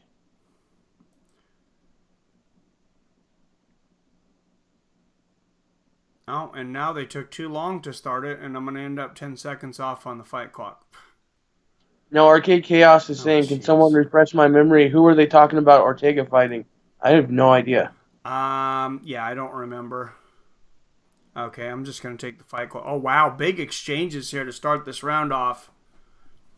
That's what Andrews wants. He's getting the best of those exchanges. Now Magomedov says he got kicked low. Yeah, and this referee, I mean, he might be a little out to sleep. I'm not sure. And then Andrews does the one thing he can't do and pushes it against the cage, and now he's probably going to get taken down again.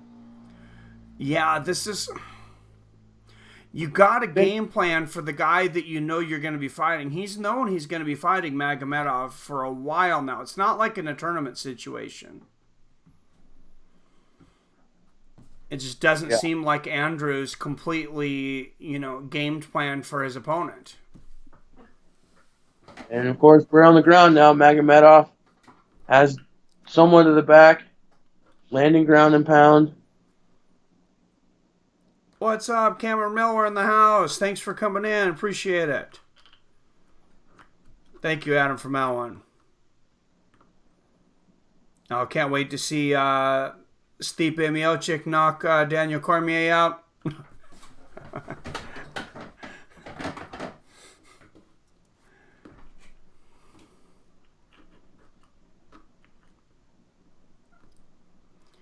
And you see in the picture there, Billy with his new trophy. I figured just one more week of the Tuesday trivia, and we're gonna start a new season. But it looks like what's that? I've already won season 2 then. Yep, you won. You won too. You just got your first trophy. You'll be having a second season coming. I'm gonna make an announcement that with my back-to-back titles, I'm going to pull Michael Jordan and I'm going to take a season off of trivia. So I will not be competing in season 3. All right, everybody. That gives everybody a clean slate. Kodiak Cam, if he comes in here later, he got like 5 in a row earlier. Oh, Andrews, he had a really high triangle up there, really high guard up there, but Magomedov's able to escape it. Cameron Miller, what's up?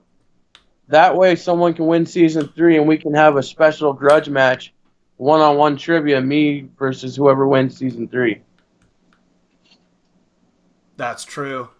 Dillian White popped for roids now? Oh, man, everybody's popping because Baby Miller popped not that long ago, and then Dillian White just fought, right? Did they have that fight? I think it was a couple weeks ago. I think he fought a couple weeks ago at heavyweight. I know. Sometimes I forget that boxing's a thing that exists, and it's kind of sad because I used to be such a huge boxing fan. But if it's not like 5 or 6 specific fighters, I forget. They just announced the mandatory contender for Deontay Wilder. Was it Oh, I think it might have been Dillian White. I'm not sure. No, it wasn't Ortiz.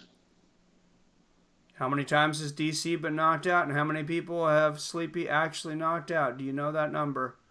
I don't. DC's been knocked out once by John Jones. I'm not sure how many. Do you consider that a knockout, though? The head kick? Oh, because of the tainted supplements? Yeah. Well, I'm really giving him the liberal benefit of the doubt there. Nice spinning heel kick there from Magomedov. I mean, it shows that he can be knocked out, I guess. Yeah. And Anthony Johnson did knock him down in their fight. Yeah, that's one of those things that sucks when somebody cheats and they're able to do something they shouldn't have been able to. It's, you can't, as they say, you can't put the toothpaste back in the tube. We've already seen it. I do think Stipe is going to knock DC out cold, though, when they fight again.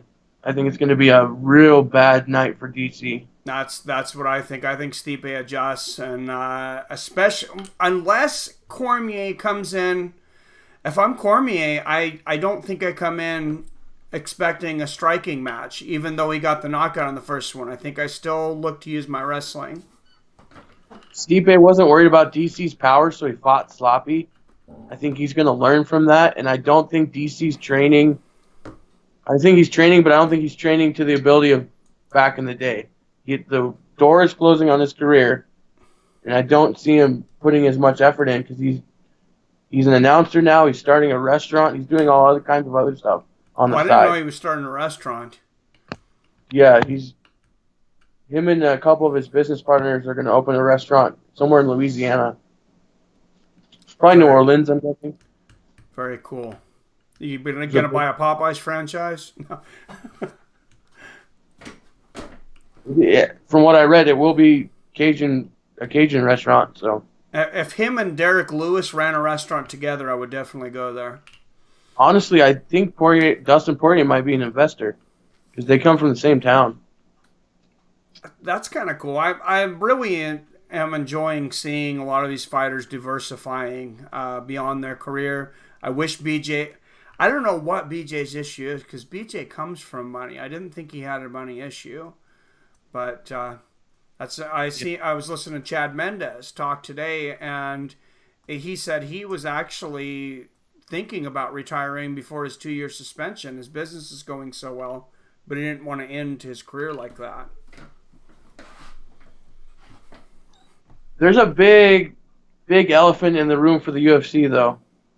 This John Jones situation could be devastating PR-wise.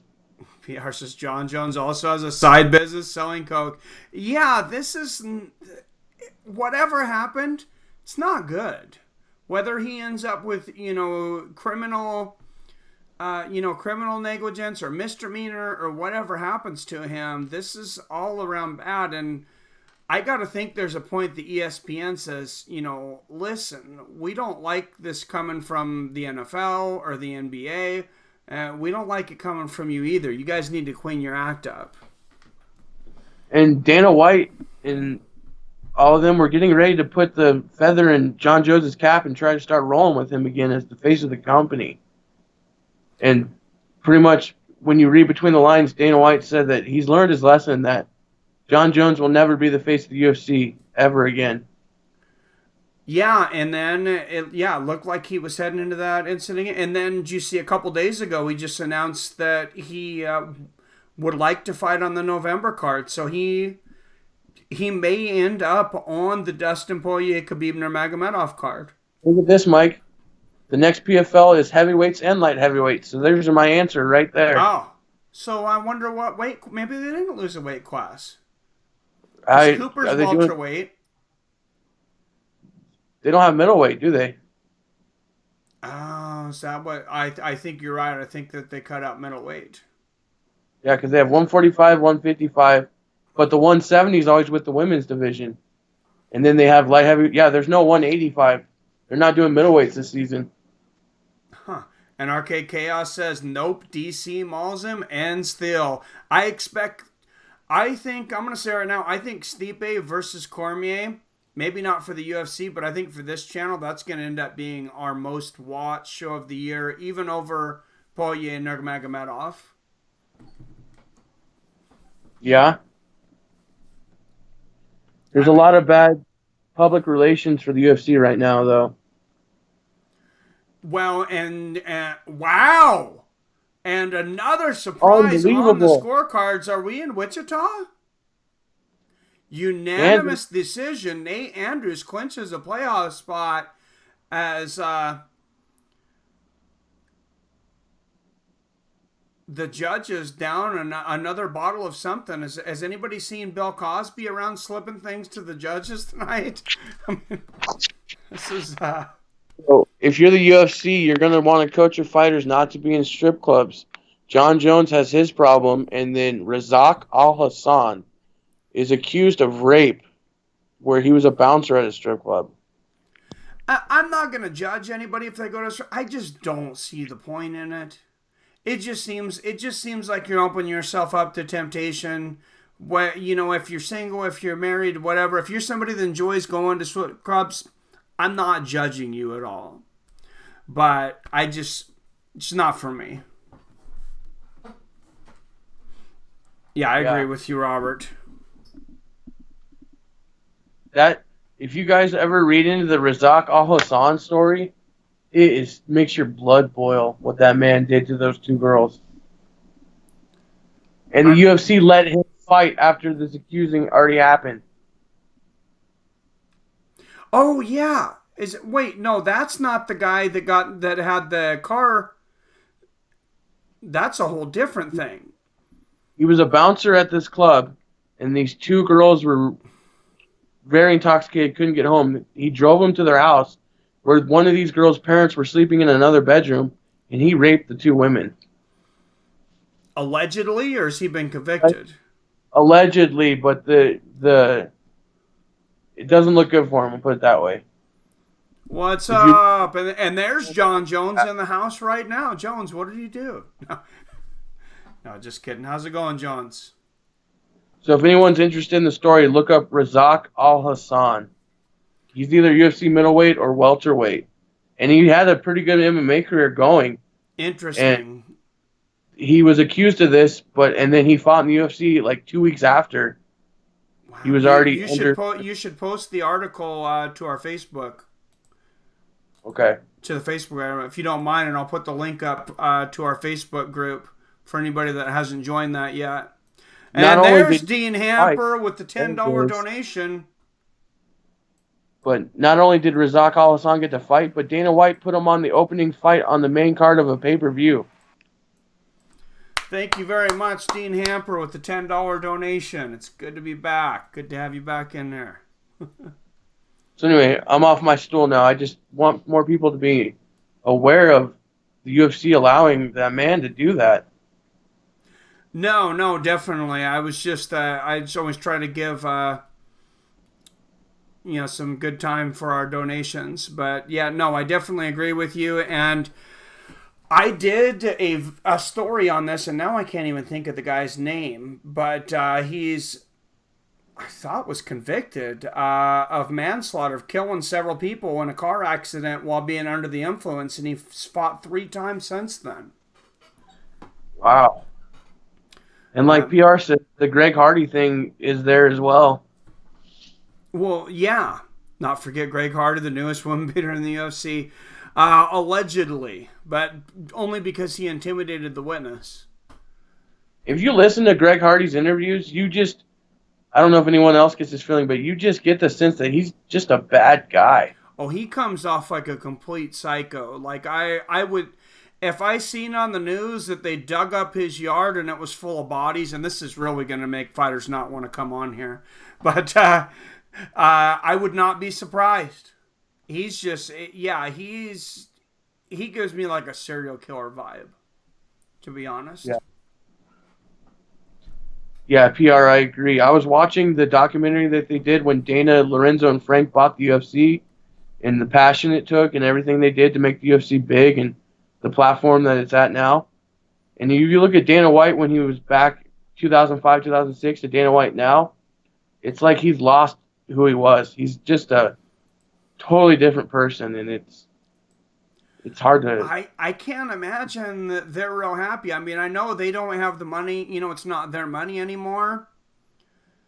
But, I wonder if them going into boxing with the Zuffa boxing has anything to do with, them not liking where the UFC is going. It does remind me, though, of when they started the UFC. It looks like maybe they want to do the same thing and save boxing because, they all started out as boxing fans together. Dana was a boxing trainer and whatnot. So. Yeah, there are some crazy people out there, Dean, that's for sure.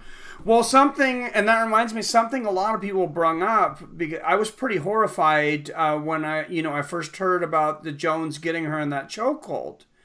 And then somebody brung up that a lot of fans ask their favorite fighters to do strange things, like hit them, which, I mean, John Jones obviously not going to hit her. Well, I would hope not.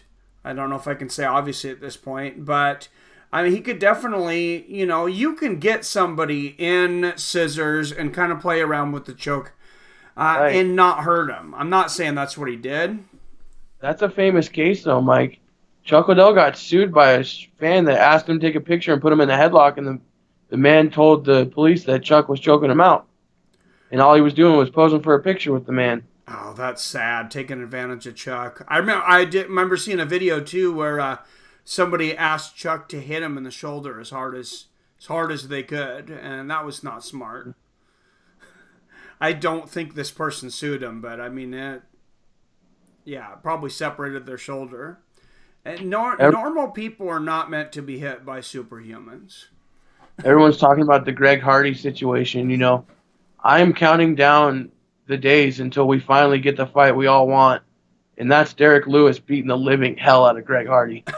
Yeah, oh man, he wants that fight. And Derek Lewis, he's one of these guys. It's like, He's maybe, I would say, right around 10 in a very shallow heavyweight division. He's not going to beat these top guys. But he's very, very popular, and I see that as being a very popular fight. Yeah, it would bring eyes to the platform too. I think that would bring a lot of casuals in. That would bring in a lot of hardcores. I think that brings everybody. But the sad thing is, I get the feeling ESPN loves Greg Hardy in the UFC because everyone knows Greg Hardy from the NFL, and somehow they've grasped onto him because Greg Hardy's been on every big ESPN card so far. That is true, Jones. Yes, Greg just fought this last week. Ended his fight in the first round against Juan Adams, who put up very little resistance. That was pretty pathetic. Yeah, Juan Adams looked like he threw in the towel. It looked fishy to me. Yeah, I hear you, Arcade Chaos, but you have to take every situation, and this is just my opinion. I'm not trying to upset anybody here, but I think you just have to take every situation individually, and you cannot assume that someone's guilty before innocent, and you also can't assume anyone's lying without knowing anything about them. So hopefully I'm covering all my bases on that one. Luis, it's a tough road to walk. It could go either way. Yeah, Luis Rafael Larrentino coming up against Lance Palmer, who clinches the #1 seed with a stoppage win in any round. What do you think about them showing people's arm reach and leg reach on the stats? I mean, it's important. I think both of them are important. So I like it. The UFC does on their page, but I don't think they always do on when they show the fights. Yeah. And that's an interesting stat because Palmer has 2 inches leg reach advantage, and he's 2 inches shorter.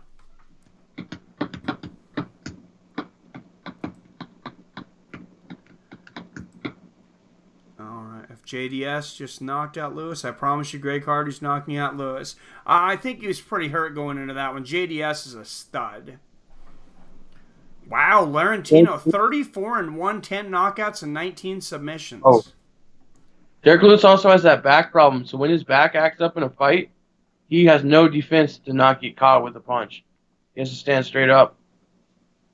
That's true. Yeah, he probably needs to be done fighting if he's going to continue to carry that much weight around. It's hard to train and do everything. And I've heard he doesn't have, he's not the most disciplined when it comes to training and technique and, right. Having the kind of like Roy Nelson in that way, I think.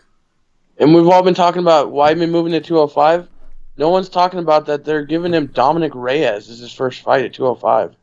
That's pretty tough, man. Yeah, Wyatt's random fact, Anthony Johnson, more sexual assault charges than Greg Hardy. And that's one of those things why I'm guilty of it myself. We see somebody, we really like them, and we don't want to believe it's true. And then we see somebody like John Jones that's had the checkered past, and I'm as guilty as anybody to thinking, hey, there's a good possibility he did that. Lance in the green shorts, Larrentino in the gray. Hey, and I got the time clock on perfect this time. Larrentino has a good fight record, 34-1, but I guarantee Lance Palmer's the toughest competition he's ever fought. Oh, Lance Palmer's an absolute stud. That was no fluke winning last season. Lance Palmer was a long-time alpha male fighter. He has since switched camps. But he broke into the fight game in Uriah Faber's fight camp. Larrentino coming out with some flashy striking here. Nothing landing so far.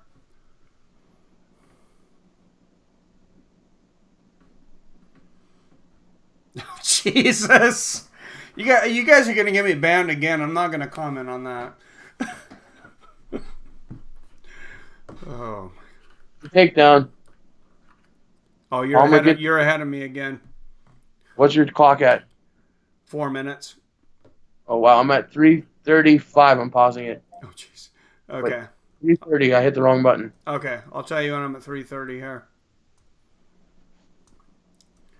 Oh, yep, there's the takedown. Flips Larrentino to the side. Palmer inside the guard here. Inside the open guard of Larrentino, who has a ton of submissions. So right, I am at 330 right now. Good flexibility by Larrentino, too. That's all of BJ Penn's defensive position on the ground. Oh, Jesus, committed cheese. Raya Fabe with the record most times being sexual. Oh, my God. This chat is getting pretty especially from Wyatt. Wyatt's usually like the good home country boy for us here. I know. Wyatt, did you reach drinking age? Did you turn 21 since the last event? He's drinking some of that Canadian whiskey. Yeah. Oh, Palmer. I'd like to see Palmer just grab a hold of his leg here and spin him around Charles Bennett style. I picture comedic genius dating the big chick from Deuce Bigalow. I could see that. Palmer's stuck right now, though. Larrentino has a great fucking defense. Excuse my language. But I am super impressed so far by Larrentino. Yeah, he's really battering Palmer's ribs there with those hammer fists. They're pretty red. Me and Comedic chilling in Iowa. Guess he's having an influence on me. Larrentino, yeah, Palmer's got to be really careful going into the guard of Larrentino here. He's got a ton of submissions. He broke through. He was setting him up for an armbar, it looked like, but he let go. And he's throwing up that rubber guard every time.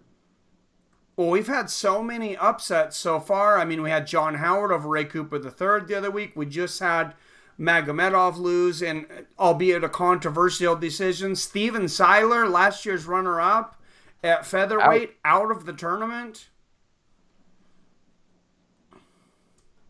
You got UFC veteran Ramsey Ninjum missing weight. Possibly his tournament is in flux as well.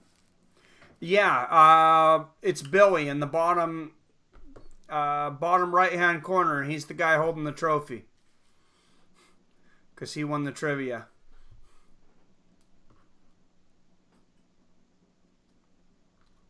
There wasn't a good spot for your name on that picture. I figured most people knew, but good to have people in here that aren't in here all the time, Jones. And as you see, the trophy is just like the Oscars. Yeah, I wondered how that was going to be because I was trying to order it from a local trophy place here, and then I finally went over there, and they went out of business. So I had no choice but to order it online. And it's not a cheap little rinky-dink one. It's got some weight to it, by the way. Nice. Yeah, I never got to see it because obviously it's cheaper to just have it sent to your house.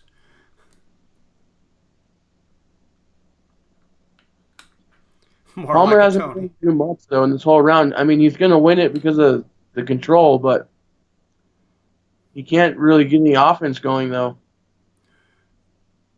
Yeah, and Larrentino, I don't think he plans on trying to win a decision. I think he's trying to extend this until Palmer gets tired and makes a mistake and he catches him in a submission.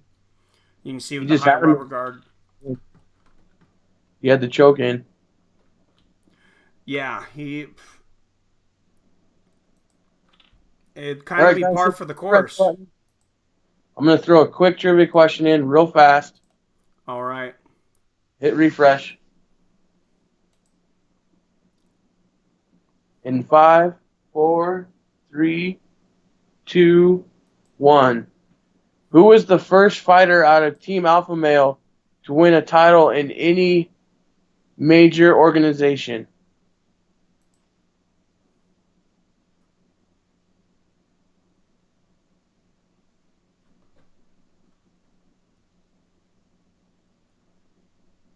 Wyatt Matheson. Mine's way behind. Yep. It was a trick question, but I'm glad Wyatt followed it. I thought a lot of people were going to guess TJ, but no, it was Uriah winning the WEC title. WEC title, yep. Oh, crap. Well, there they screwed me over on the commercial break again. So no fight clock for this round. I am at 450 right now.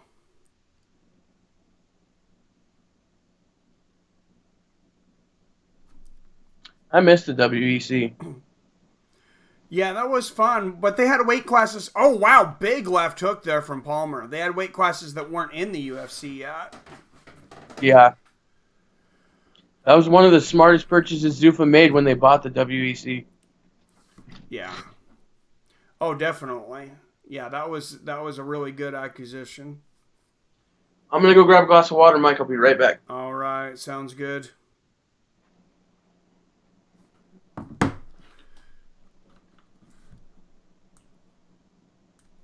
Definitely got Frankie, says Cameron Mel. Yeah, I think it's an interesting matchup with Frankie and Max. I think Max is going to be so fast.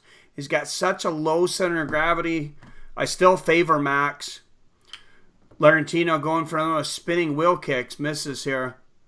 Oh, Palmer going for the Superman punch. Misses, and Larrentino catches him with a counter right and then an inside leg kick. These judges have been super sketchy tonight. I would not want my fight going to these judges.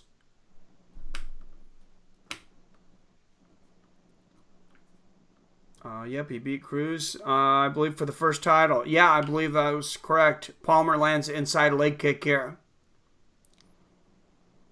Larrentino seems to be getting the better of it on the feet, at least this round. And if Palmer takes Larrentino down, he's got to deal with his rubber guard.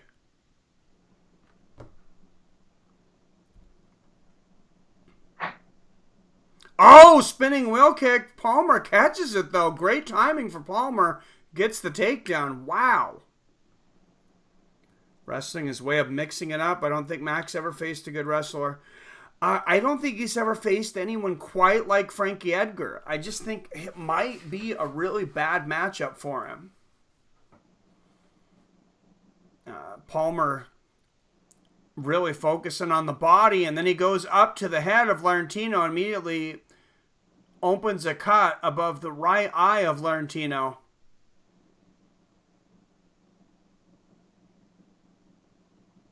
Larrentino's laughing there. I don't know what he's laughing about. But he's got a really high guard up here. Maybe he knows something. Maybe he's about to pull something off.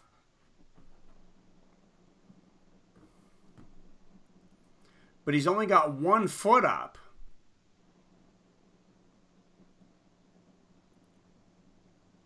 Maybe he just likes getting hit. Maybe he's into that. 2 minutes left here in the second round. The right hand from Palmer's. Palmer on top of Larrentino, just mixing it up with the ground and pound body head. Kidding me? You didn't need the internet or a cable, and you had one of the best fighting leagues on free TV. It was this. Yeah, that's true.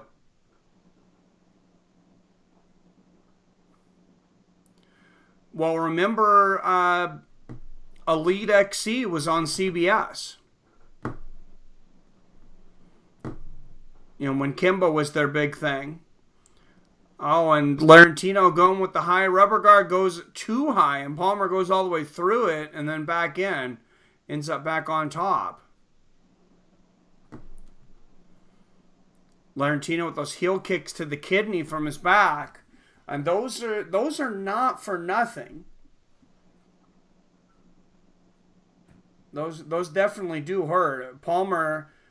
both of these guys, their sides really red. I think Palmer started attacking the body of Larrentino after Larrentino hurt him to the body. I think it was almost as much of a vengeance thing as a strategy here. And Palmer really going body head.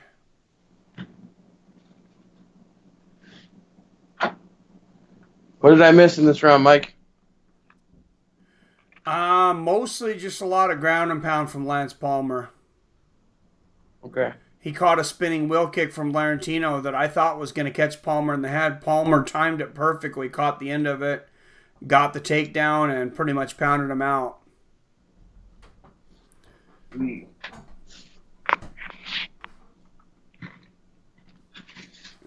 Yeah, I've always had a weird feeling about that. matchup, Arcade Chaos. Or I don't know about weird, but I've just always looked at that matchup and thought, man, Frankie Edgar could definitely be a bad matchup for Max. I agree. What's your thoughts on it, Billy? I have a feeling Edgar's going to win. By decision, of course. And there you go, another person. So I kind of thought that I would be, in the minority thinking that Edgar had a good shot. I'm still leaning towards Max, but... Of course, now we're all saying that Max is going to wax him. Yeah, I mean, if I was going to bet on it and it were even odds, I would take Max, but I'm not going to bet on that fight. I'm not comfortable enough with, one fighter having enough of an advantage. Yeah. Oh, Jesus. You need to change something up for the third round. If you can. I don't know if you can keep Palmer from taking him down.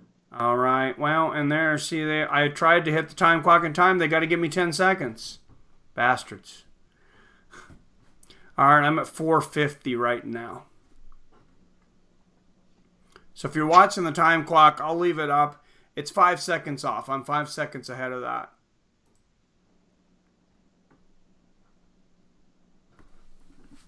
Oh, and Palmer with the takedown. Once again, and Larrentino was not able to mount much offense from his back last round, and this is a long time to be down below Palmer. Oh, great job from Palmer there, passing the guard. Gets into side control. Sorry to interrupt. Wyatt did get Faber first PR. I think you just need to refresh.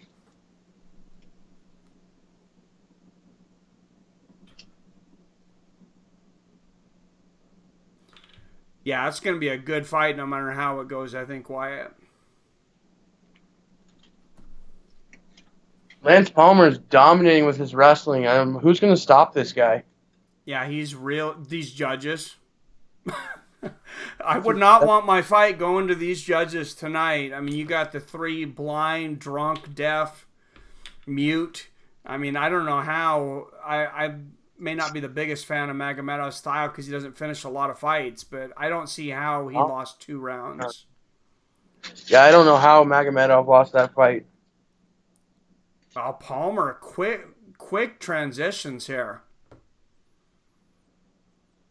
Got the side control on Larrentino's back here. Oh, now he's got his back.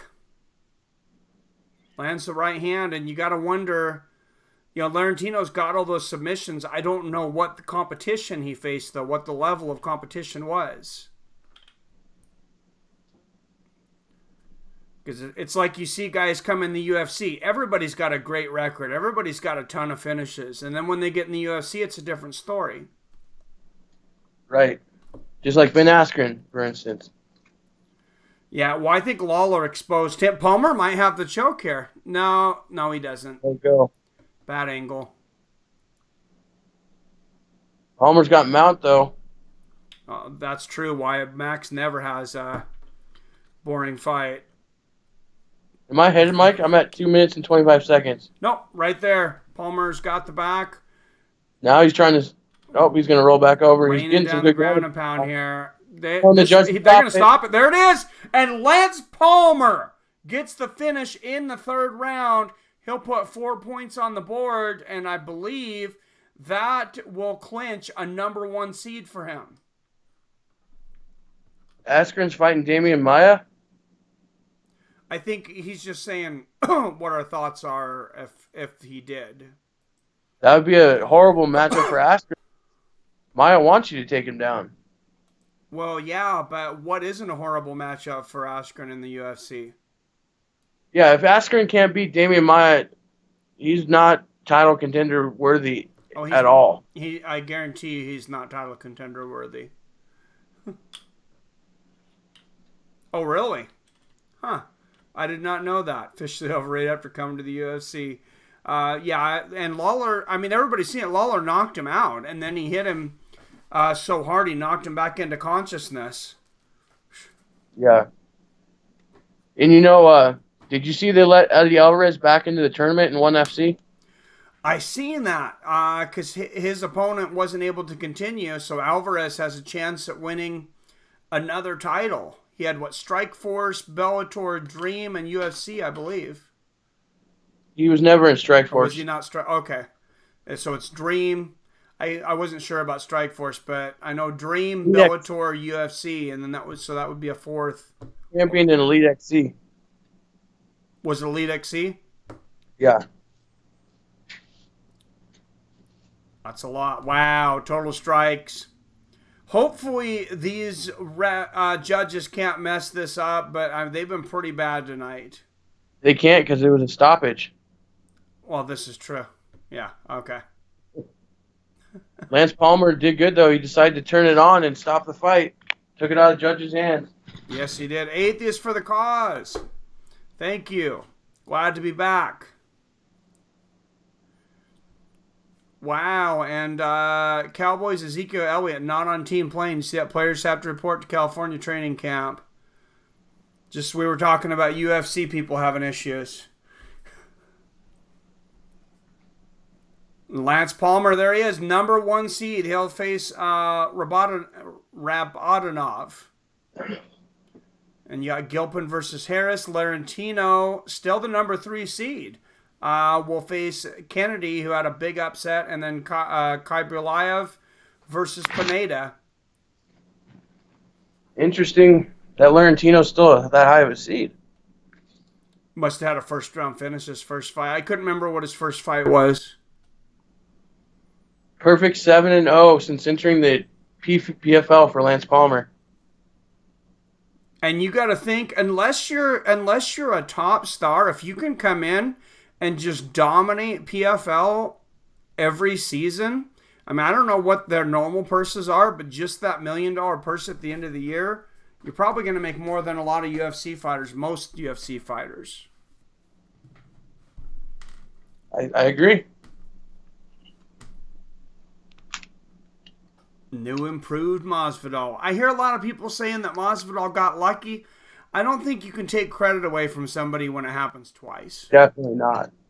Masvidal, just the Darren Till fight, you got to respect Masvidal. But that flying knee is legendary. He was timing that flying knee since he heard that Ben Askren was coming from ONE FC for Demetrius Johnson. I think he's been thinking about it that entire time. Got to respect Masvidal. He's fought so many top-level fighters. And a lot of people are calling him right now the hottest name in MMA, and he might be. Yeah, they might have a superstar in their hands there. He's very good with the media, too. Robert says, run it back. Masvidal would lose.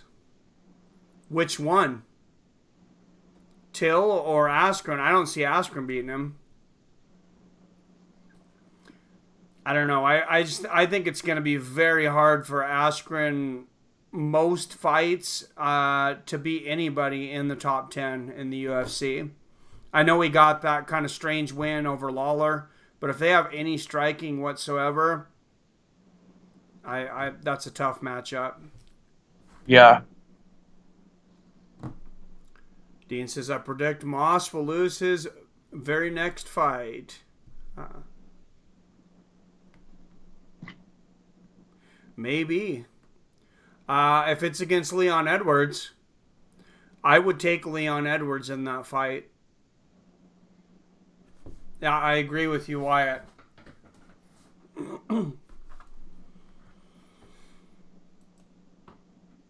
Leon Edwards was on Ariel Hawan. He had a ton of people on there yesterday. It was yesterday or today's show. I wouldn't say Jorge's a bum, but it's kind of funny how people act like he's like this overnight success. And I mean, he's been around forever.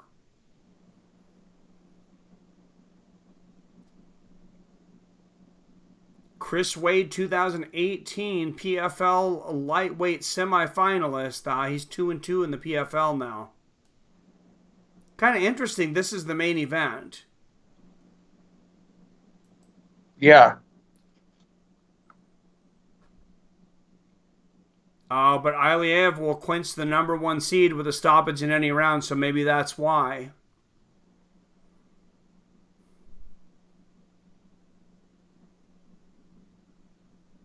You know what Luke Kumo looks like? Mm-hmm. Does this guy not look like Luke Kumo from Dagestan? Mm, Is it just me? Maybe I it's think I just might. me. Yeah. I think his face really looks like Luke Kumo.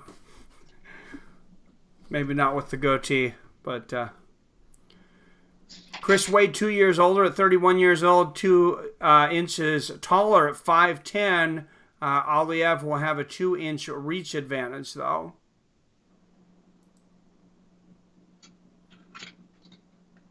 It is the main event of the evening. Russia versus USA. That could be why it's the main event, too. But I guess we've had that now, though. Ahmed Aliev, 18-4, 11 knockouts, minus 220 odds. I think the only thing it's the eyebrows are kind of like Luke Kumo's. Yeah, I think that's what's getting me.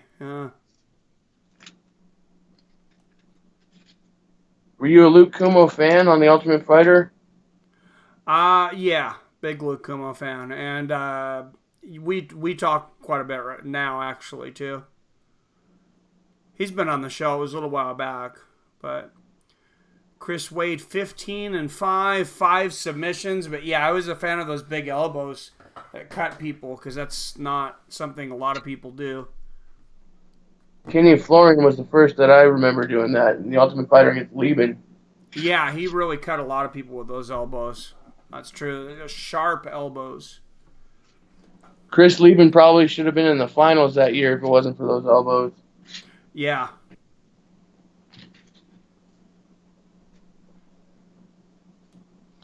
All right, my round is starting. Is yours? All right, mine just started. Here we go. You got Wade in the red, Aliev in the gray.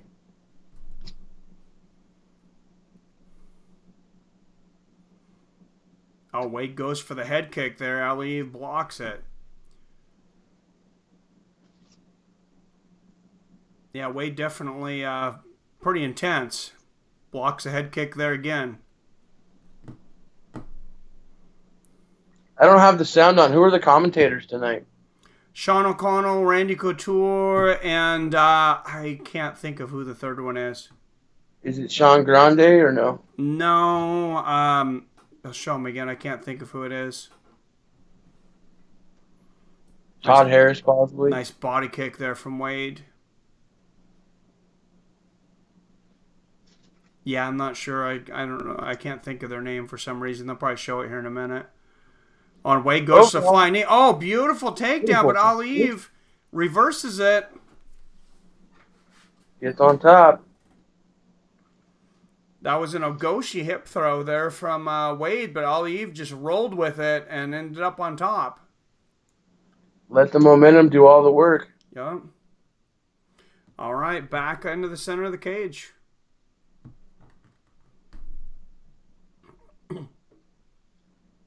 This has been the least number of finishes of any PFL I can remember. That's true, and I didn't realize. I mean, I guess I kind of realized by the time it was sneaking up that that was a record, I think, for least amount of finishes on that last UFC. Was it really? Even with the first 2, or it was either a record or it was the first time that the first 9 fights didn't have a finish. I think it ended up being a record, but the first 9 fights all went to decision. And as a live fan in the crowd, that's a tough event to watch. All those decisions, because sometimes you need those quick finishes to get a bathroom break in or go get a drink of water or whatever. Oh, that's a good point. Change the leg kicks between these guys and then just kind of playing patty cake here. Oh, nice body kick and a left hook there from Wade, though. And he goes to the body kick again. He's going for Aliev's liver there. I think he hurt him. Oh, Wade needs to keep going to that side of the body. Aliev's breathing hard. Oh, nice leg kick. Wade doing a great job of mixing it up here. He's stalking him down, too, controlling the cage. There's only 2 losses inside the PFL came to Nathan Schultz for Chris Wade. Oh, Good knee to the body. Peter Ordinary in the house. What's going on, man? We had quite a bit more viewers earlier. I think we lost some people when I started talking politics. No. Yeah, we talked about politics, and it was like someone turned on the exit sign. Spinning kick to the body there for Aliev. I didn't think I said anything too controversial, but nice low leg kick there from Wade. What's that? Well, it's hard to tell if politics if it's going to turn people off or not. Just peeing the popcorn pouch. Jeez. Yeah, I think they just want to hear about fighting. But that's why you have the other channel. If people want to talk politics, go to Mike Reviews It All. Huh. Yeah, we need to figure out... Oh, Aliev goes for the high head kick there. Goes all the way over the head of Wade. Yeah, for those that are interested in stuff other than MMA, give me ideas of things you want to see on that channel. Yeah, I did notice that's pretty much what you started with, was talking about world events and stuff. Yeah, way back in the day when the channel started as Mike Reviews It All, I did a couple of MMA videos, and they did better than anything else. That's when I changed.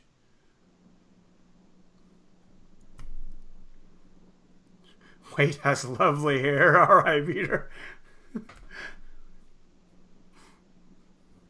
you still talk to those people that you made those videos with? Going after that body kick again. Yeah, here and there. Oh, and Aliev goes for the head kick there and lands a right hand. 10 seconds left in the first round. Nice low leg kick there from Wade. Yeah, it was actually one of them, Ryan, was going to come over a couple weeks ago, but I think he had to cancel for something. He might have to work. That's weird to leave one of the hug at the end of the first round. That's something you don't see a lot. Well, especially when Wade didn't want to touch gloves at the beginning. He like pulled him in. He's like, "No, you're hugging me right now." maybe he didn't feel loved as a kid. Probably not. He's from Dagestan, isn't he? Yeah, I don't think they're allowed to love their kids there. I wonder what Dagestan looks like, man, because they just make warriors over there. I don't know, but you know, that guy that he runs a YouTube channel. He's just on Joe Rogan, and he's the one who got the tape for the Khabib Nurmagomedov versus McGregor fight, and he gave it right over to the UFC, unfortunately. But he spent a week living with Khabib Nurmagomedov. I think over a week living with his family. Really? Yeah. All right. I'm just starting my round, so actually that clock is 6 seconds ahead. Oh, and Aliev going for the head kick over the head of Wade. And, Wade lands the body kick and the front face kick. I'm not sure if Aliev was hurt. He is now with that flying body kick. Oh, and Aliev throwing wild shots. Wade is an entertaining fighter to watch. I am very impressed. My low blow there, and Aliev was not willing to keep striking after that. It made him drop. Damn. Yeah, I'm going to lose my fight clock on that one, Peter. That was a bad one. PFL, they always have that sound where it's supposed to be 10 seconds before the round starts, but they only started at all different times, somewhere in between 10 and 20. Oh, it's so bad. He just got kneed right in the jewels. Oh, and that's not to be too descriptive, but it's important to what's going on there. You could see from the angle that that's probably right on one boy and not both. So all of them bearing the blunt of the force of that. It's a pretty big difference. Is he going to take a point? I think he is. Or maybe he's going to the corner to translate. Oh, he's making sure they understand. I'm not sure he's proficient in English. It might just be a warning. But that was an egregious foul. That was a bad one. Yeah, I don't think it was purposeful. I don't have any reason to believe it was. What's up, Boxing MMA?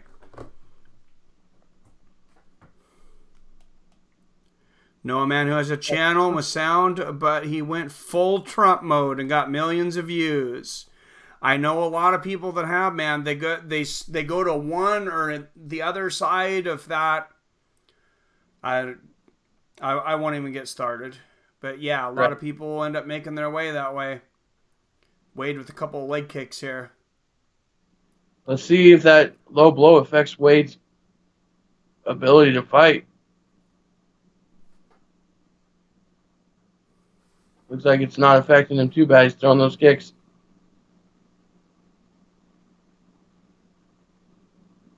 Where do you live, Arcade Chaos? Are you saying somebody pulled a machete on you and you woke up with a gun 4 feet away from you? Do you sleep in an alley in Chicago? Oh, sorry. Do you live in Grand Theft Auto, the video game?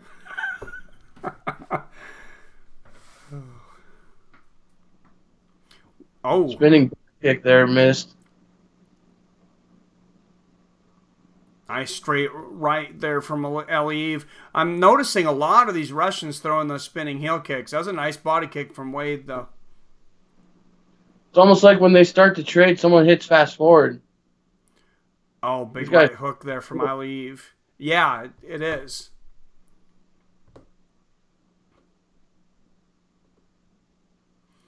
No guns, just close combat weapon. Oh, Jesus. Oh, big right hand there from Aliev. That doesn't sound like a very healthy marriage there, Peter. Maybe Peter needs a machete.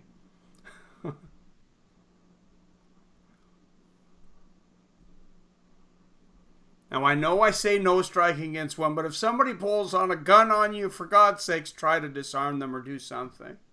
Don't just get shot. Kill them with kindness. I agree with you, 365. I don't think that the PFL can hide from MMA fans for much longer being here on ESPN. I think they're going to figure it out. I think the switch to ESPN has been a huge success for PFL. Yeah, well, you can see how many more people are in the crowd than from when they first started. I mean, it was empty.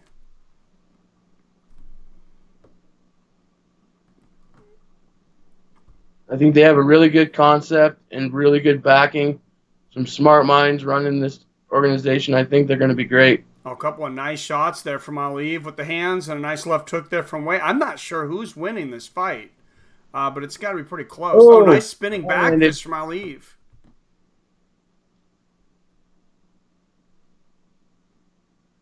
Another right hand lands.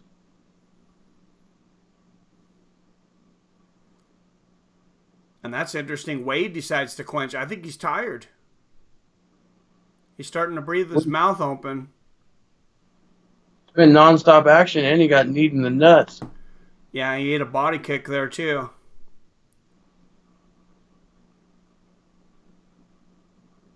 I'd like to see him go. Then there he throws a front body kick right as I say that. I was going to say go to the right side of Aliev's body more with that left leg, with that left kick he had success with earlier.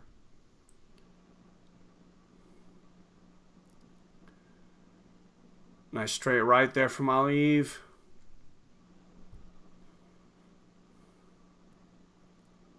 Side kicks to the knee there from Wade. He's landed a lot of those just side kicks and front kicks to the knees too. And I don't have any reason to believe that these judges have any formal training in MMA, so this could get interesting. Nice exchanges there. Another good body shot from Wade. Big right hand from Aliev and an uppercut. This is a really good fight.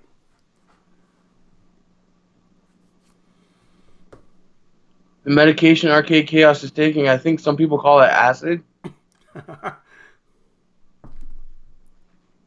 Another flying knee there by Aliev. Yeah, Wade almost caught him and slammed him there. It's been a big round for Aliev, though. Low blow put aside. He definitely won this round. Spinning back nice kick. Spinning heel kick there. I have it 2 rounds to none for Aliev. I do too after the end of that round. Yeah, it's going to be hard for Wade, I think, to pull this out without a finish. But with these judges, it's not going to be that hard. I think it might be opposite day, because whatever I think the judges are going to judge today, they pretty much do the exact opposite. That was a nice flying like karate kick there from Wade, though. I can't believe he landed that. That was pretty awesome. Right to the face. There's the overhand right from Aliev, right on the chin. Took 3 new moods and had weird ass dreams about being in a futuristic mall. I've heard new moods will do that if you take them. Alpha Brain, if you take it before you go to sleep too, will definitely give you some super weird dreams. I've also heard if you take Ambien and don't go to sleep, weird shit happens. Yeah, I've heard that you get up in the morning and you tweet a bunch of stuff that you had no idea that you tweeted. Some dude made a whole Thanksgiving dinner, went to the store and bought it, cooked it, and ate it. Really? Yeah, it was on a Joe Rogan podcast. Someone Joe Rogan knows did it. I think I remember something about that now. Yeah. Can you imagine waking up? Time clock is actually correct right now. That'd be terrifying. And picked apart turkey carcass on your dining room table in the morning. Oh yeah. Oh, nice. Straight left there from Aliev. Yeah, I've been listening to all these murder podcasts because Joe Rogan was off for like 2 weeks. Oh, big overhand right from Aliev. And a big left hook. I was listening about this guy that murdered his mother at 13, and they thought it was just a blackout, and he didn't know what was going on.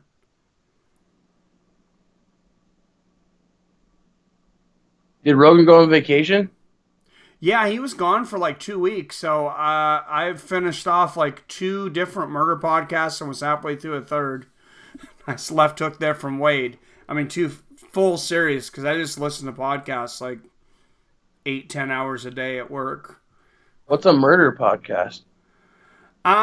They go through things like different murders, and they go through like the life of the people, and then what happened to them, and a lot of times they're unsolved. Oh, I see. Okay. Yeah, there's a few of them. So, Crime like, Junkie was the one I started with. And then I don't go too deep into that. You'll start thinking the worst of everyone. Nice body kick there from Aliev.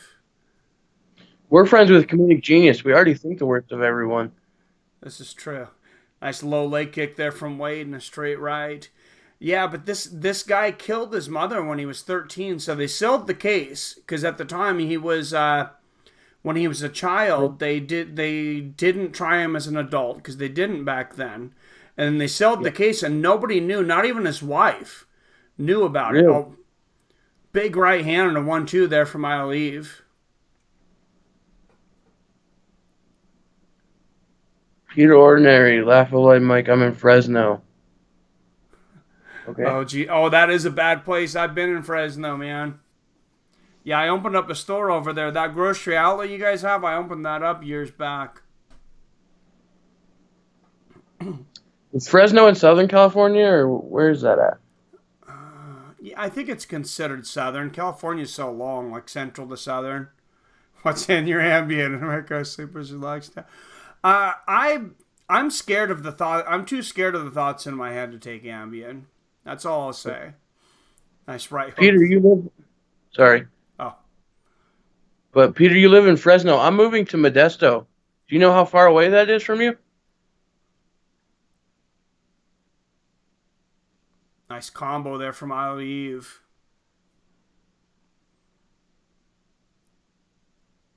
Wade really going after these kicks again, the legs and the body. I think he should have never went away with that. And Aliev with the spinning back fist.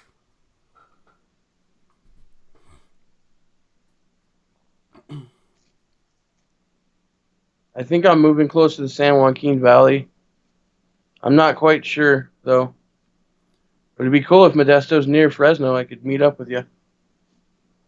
Oh, nice exchanges there. I don't know what's near Modesto. I would go down there and visit you, but I'm not sure what's near it, to be honest.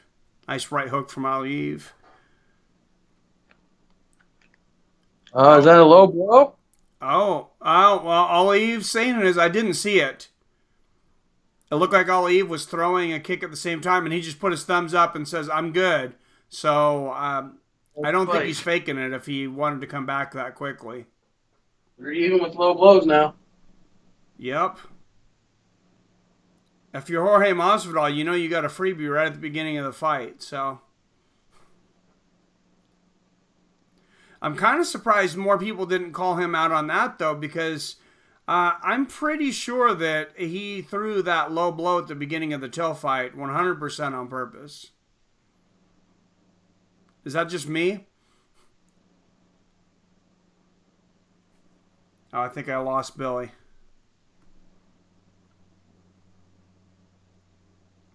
Exchange of knees to the body here from Wade and Aliev.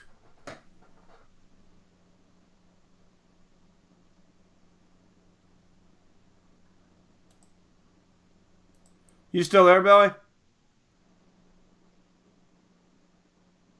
Yeah, I still see him on my Skype, but I think my internet got overloaded. Oh, nice body kick there. Oh, spinning heel kick lands for Aliev. He throws another one there. That should be, I think, a pretty easy decision for Aliev. Wade putting his hands up, but you never know what these judges are thinking tonight. Just absolute craziness from the judges. We'll try and get Billy back here.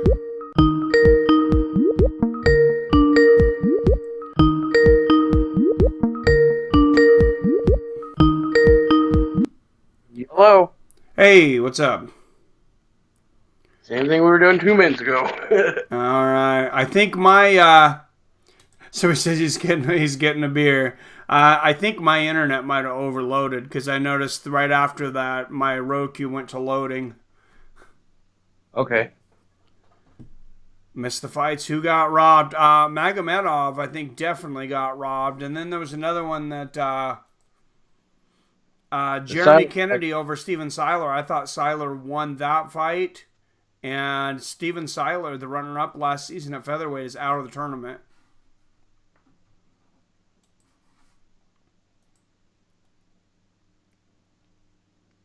All right. I'm trying to I'm looking now where this is. I'm like, this has got to be in Kansas. Ocean Casino Resorts. I'm not seeing. Let me see if it says on mine. Florida. Orlando, Florida. Oh, that's like not even a state. I'm sorry if you're from Florida, but you guys got some weird shit going on over there. Yeah, that's the state where that dude did all that bath salts and ate someone's face or something. There's a lot of weird shit that goes on over there. Yeah, no, what's up, Quincy in the house? Good to see you. I don't go off anybody's stats for a winner because I don't count their CompuBox. It's interesting to look at, but yeah. So Peter Ordinary, I'm not sure what they're getting paid for these fights, but these points go towards seeding in the playoffs, and then they'll fight gauged on those seeds. They'll fight twice in one night. Whoever gets through in each weight class will fight on New Year's Eve for $1 million.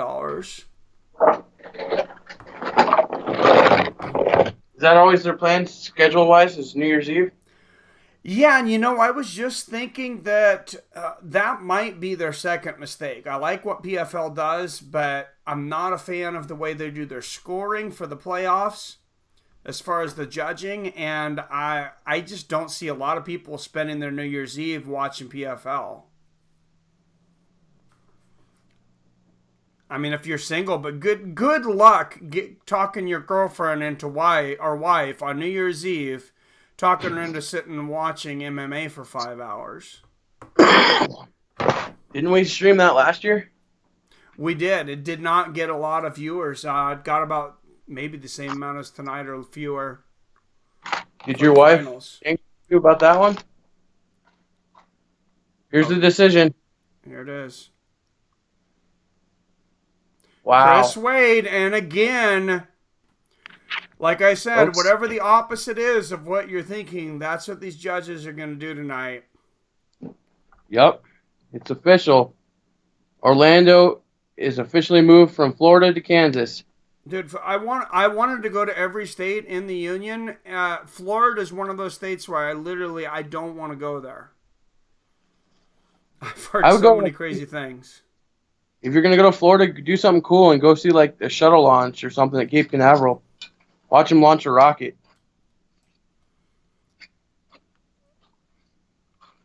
That'd be about it, though. Yeah, that would be cool. Boxing, I always wondered how much fighters get paid for these fights. I don't know. When they fight in Las Vegas, I guess we'll see, because those numbers come out right away. I was looking for the San Antonio UFC numbers, and Texas, as a state, does not have to make those numbers public. So. Huh.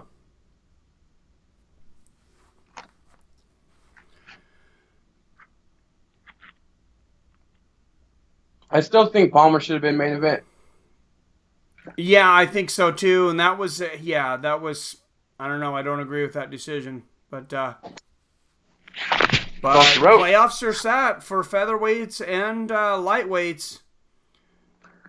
All right, Mike. My dinner's done, so I'm going to let you take over for the rest of the night. I'll see everyone on Saturday night. All right.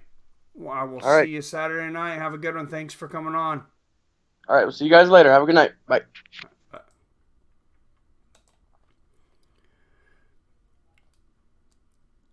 Got lucky. I don't have an addictive personality. I do. That's why I stay away from all that stuff. I'm scared of. I was scared to ever try any drugs.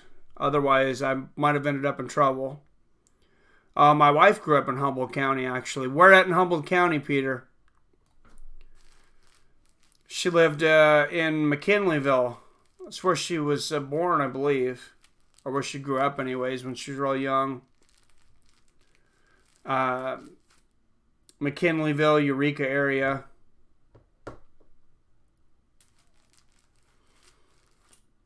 And that's interesting. They got a weapons competition coming on here on ESPN right after the PFL. Never taken pills for pain. I have, when I broke my foot and I worked through it, I started taking meloxicam, which is an anti-inflammatory, and I'm not going to say I got addicted, but I ended up going through 3 bottles of 30, because I got to the end of the first one, I'm like, it's still swelling up. Got to the end of the second one, I'm like, it's still swelling up on me, and I got almost all the way through the third one.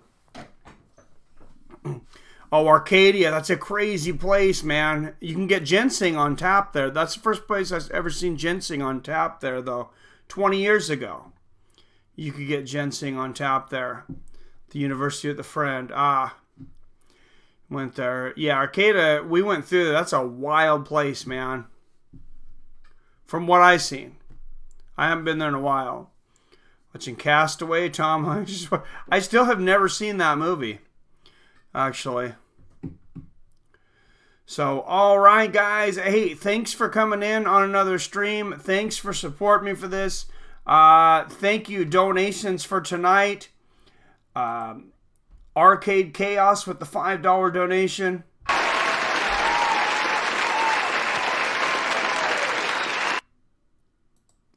And Dean Hamper with the $10 donation.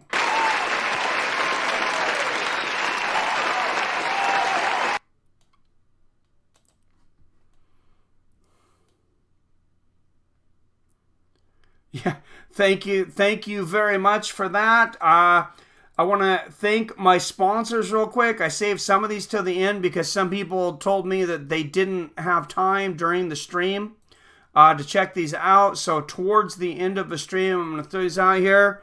Thank you, Robinhood. You guys, if you know Robinhood by now, you can trade stocks, ETFs, cryptocurrencies.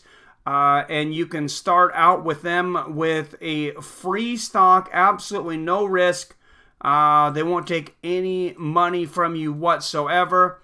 And that is the code for Robinhood. Also want to thank On It. We were talking about Alpha Brain and New Mood. I'll tell you, I could definitely needed my New Mood to get through this streaming ban. There were some times when I was getting pretty upset with the UFC and really just kind of barely hanging on to sanity. Make sure and use our promo code there, onit.com/fights with friends for 10% off there at Onit.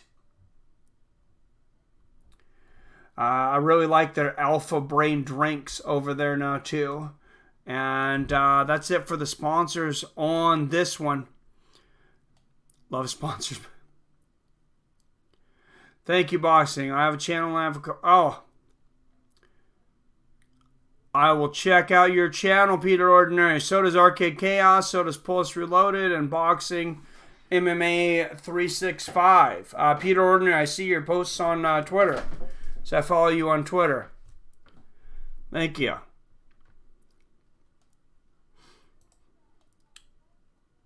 Thank you very much. And last but not least, for those of you that I watched the fight on tonight, they're still running this for just a tiny bit longer. I don't know how long they're running it for. But of course, I'm talking about Sling TV. Guys, 3 months for $10 a month right now. You get all these channels, 25 plus channels, ESPN 1, 2, and 3 for you, for the fights, of course, TNT, TBS, History, Travel Channel for the wife, Disney for the kids. It's a loaded package. Basically, the only reason I have something outside of Netflix, of course, is for MMA. But I've been pretty happy with those guys. And that is it. I believe, I'm not sure, Boxing, MMA. Are you in Canada or you're in the UK, right? I believe. Oh, and there's the code there for Sling. I'm not sure where all they have Sling right now. They're owned by Dish Network, actually. I just found out recently. But it seems like it should be pretty easy for them. Okay, thank you. Awesome. Ireland. I have no idea what you guys are running over there. I wouldn't doubt if they're not in Ireland, but maybe check them out. I don't know how much it costs for television over there. So thank you, Boxing MMA 365. Yes, we should all check out each other's channels, support each other. I really like to do that. Of course, I've had several people from different channels on here. And Billy will be running his own, I'm sure, eventually. Or one day he could be running this channel. We've talked about that. If I was ever unable to run this channel in the future. He's younger than me. He would be probably the obvious guy to take over. So, thank you everybody again for checking in. I'll probably drop a video, hopefully some predictions for Saturday's fights. But until then, as always, I love you. I respect you. And it's great to be back. See all your fine asses later.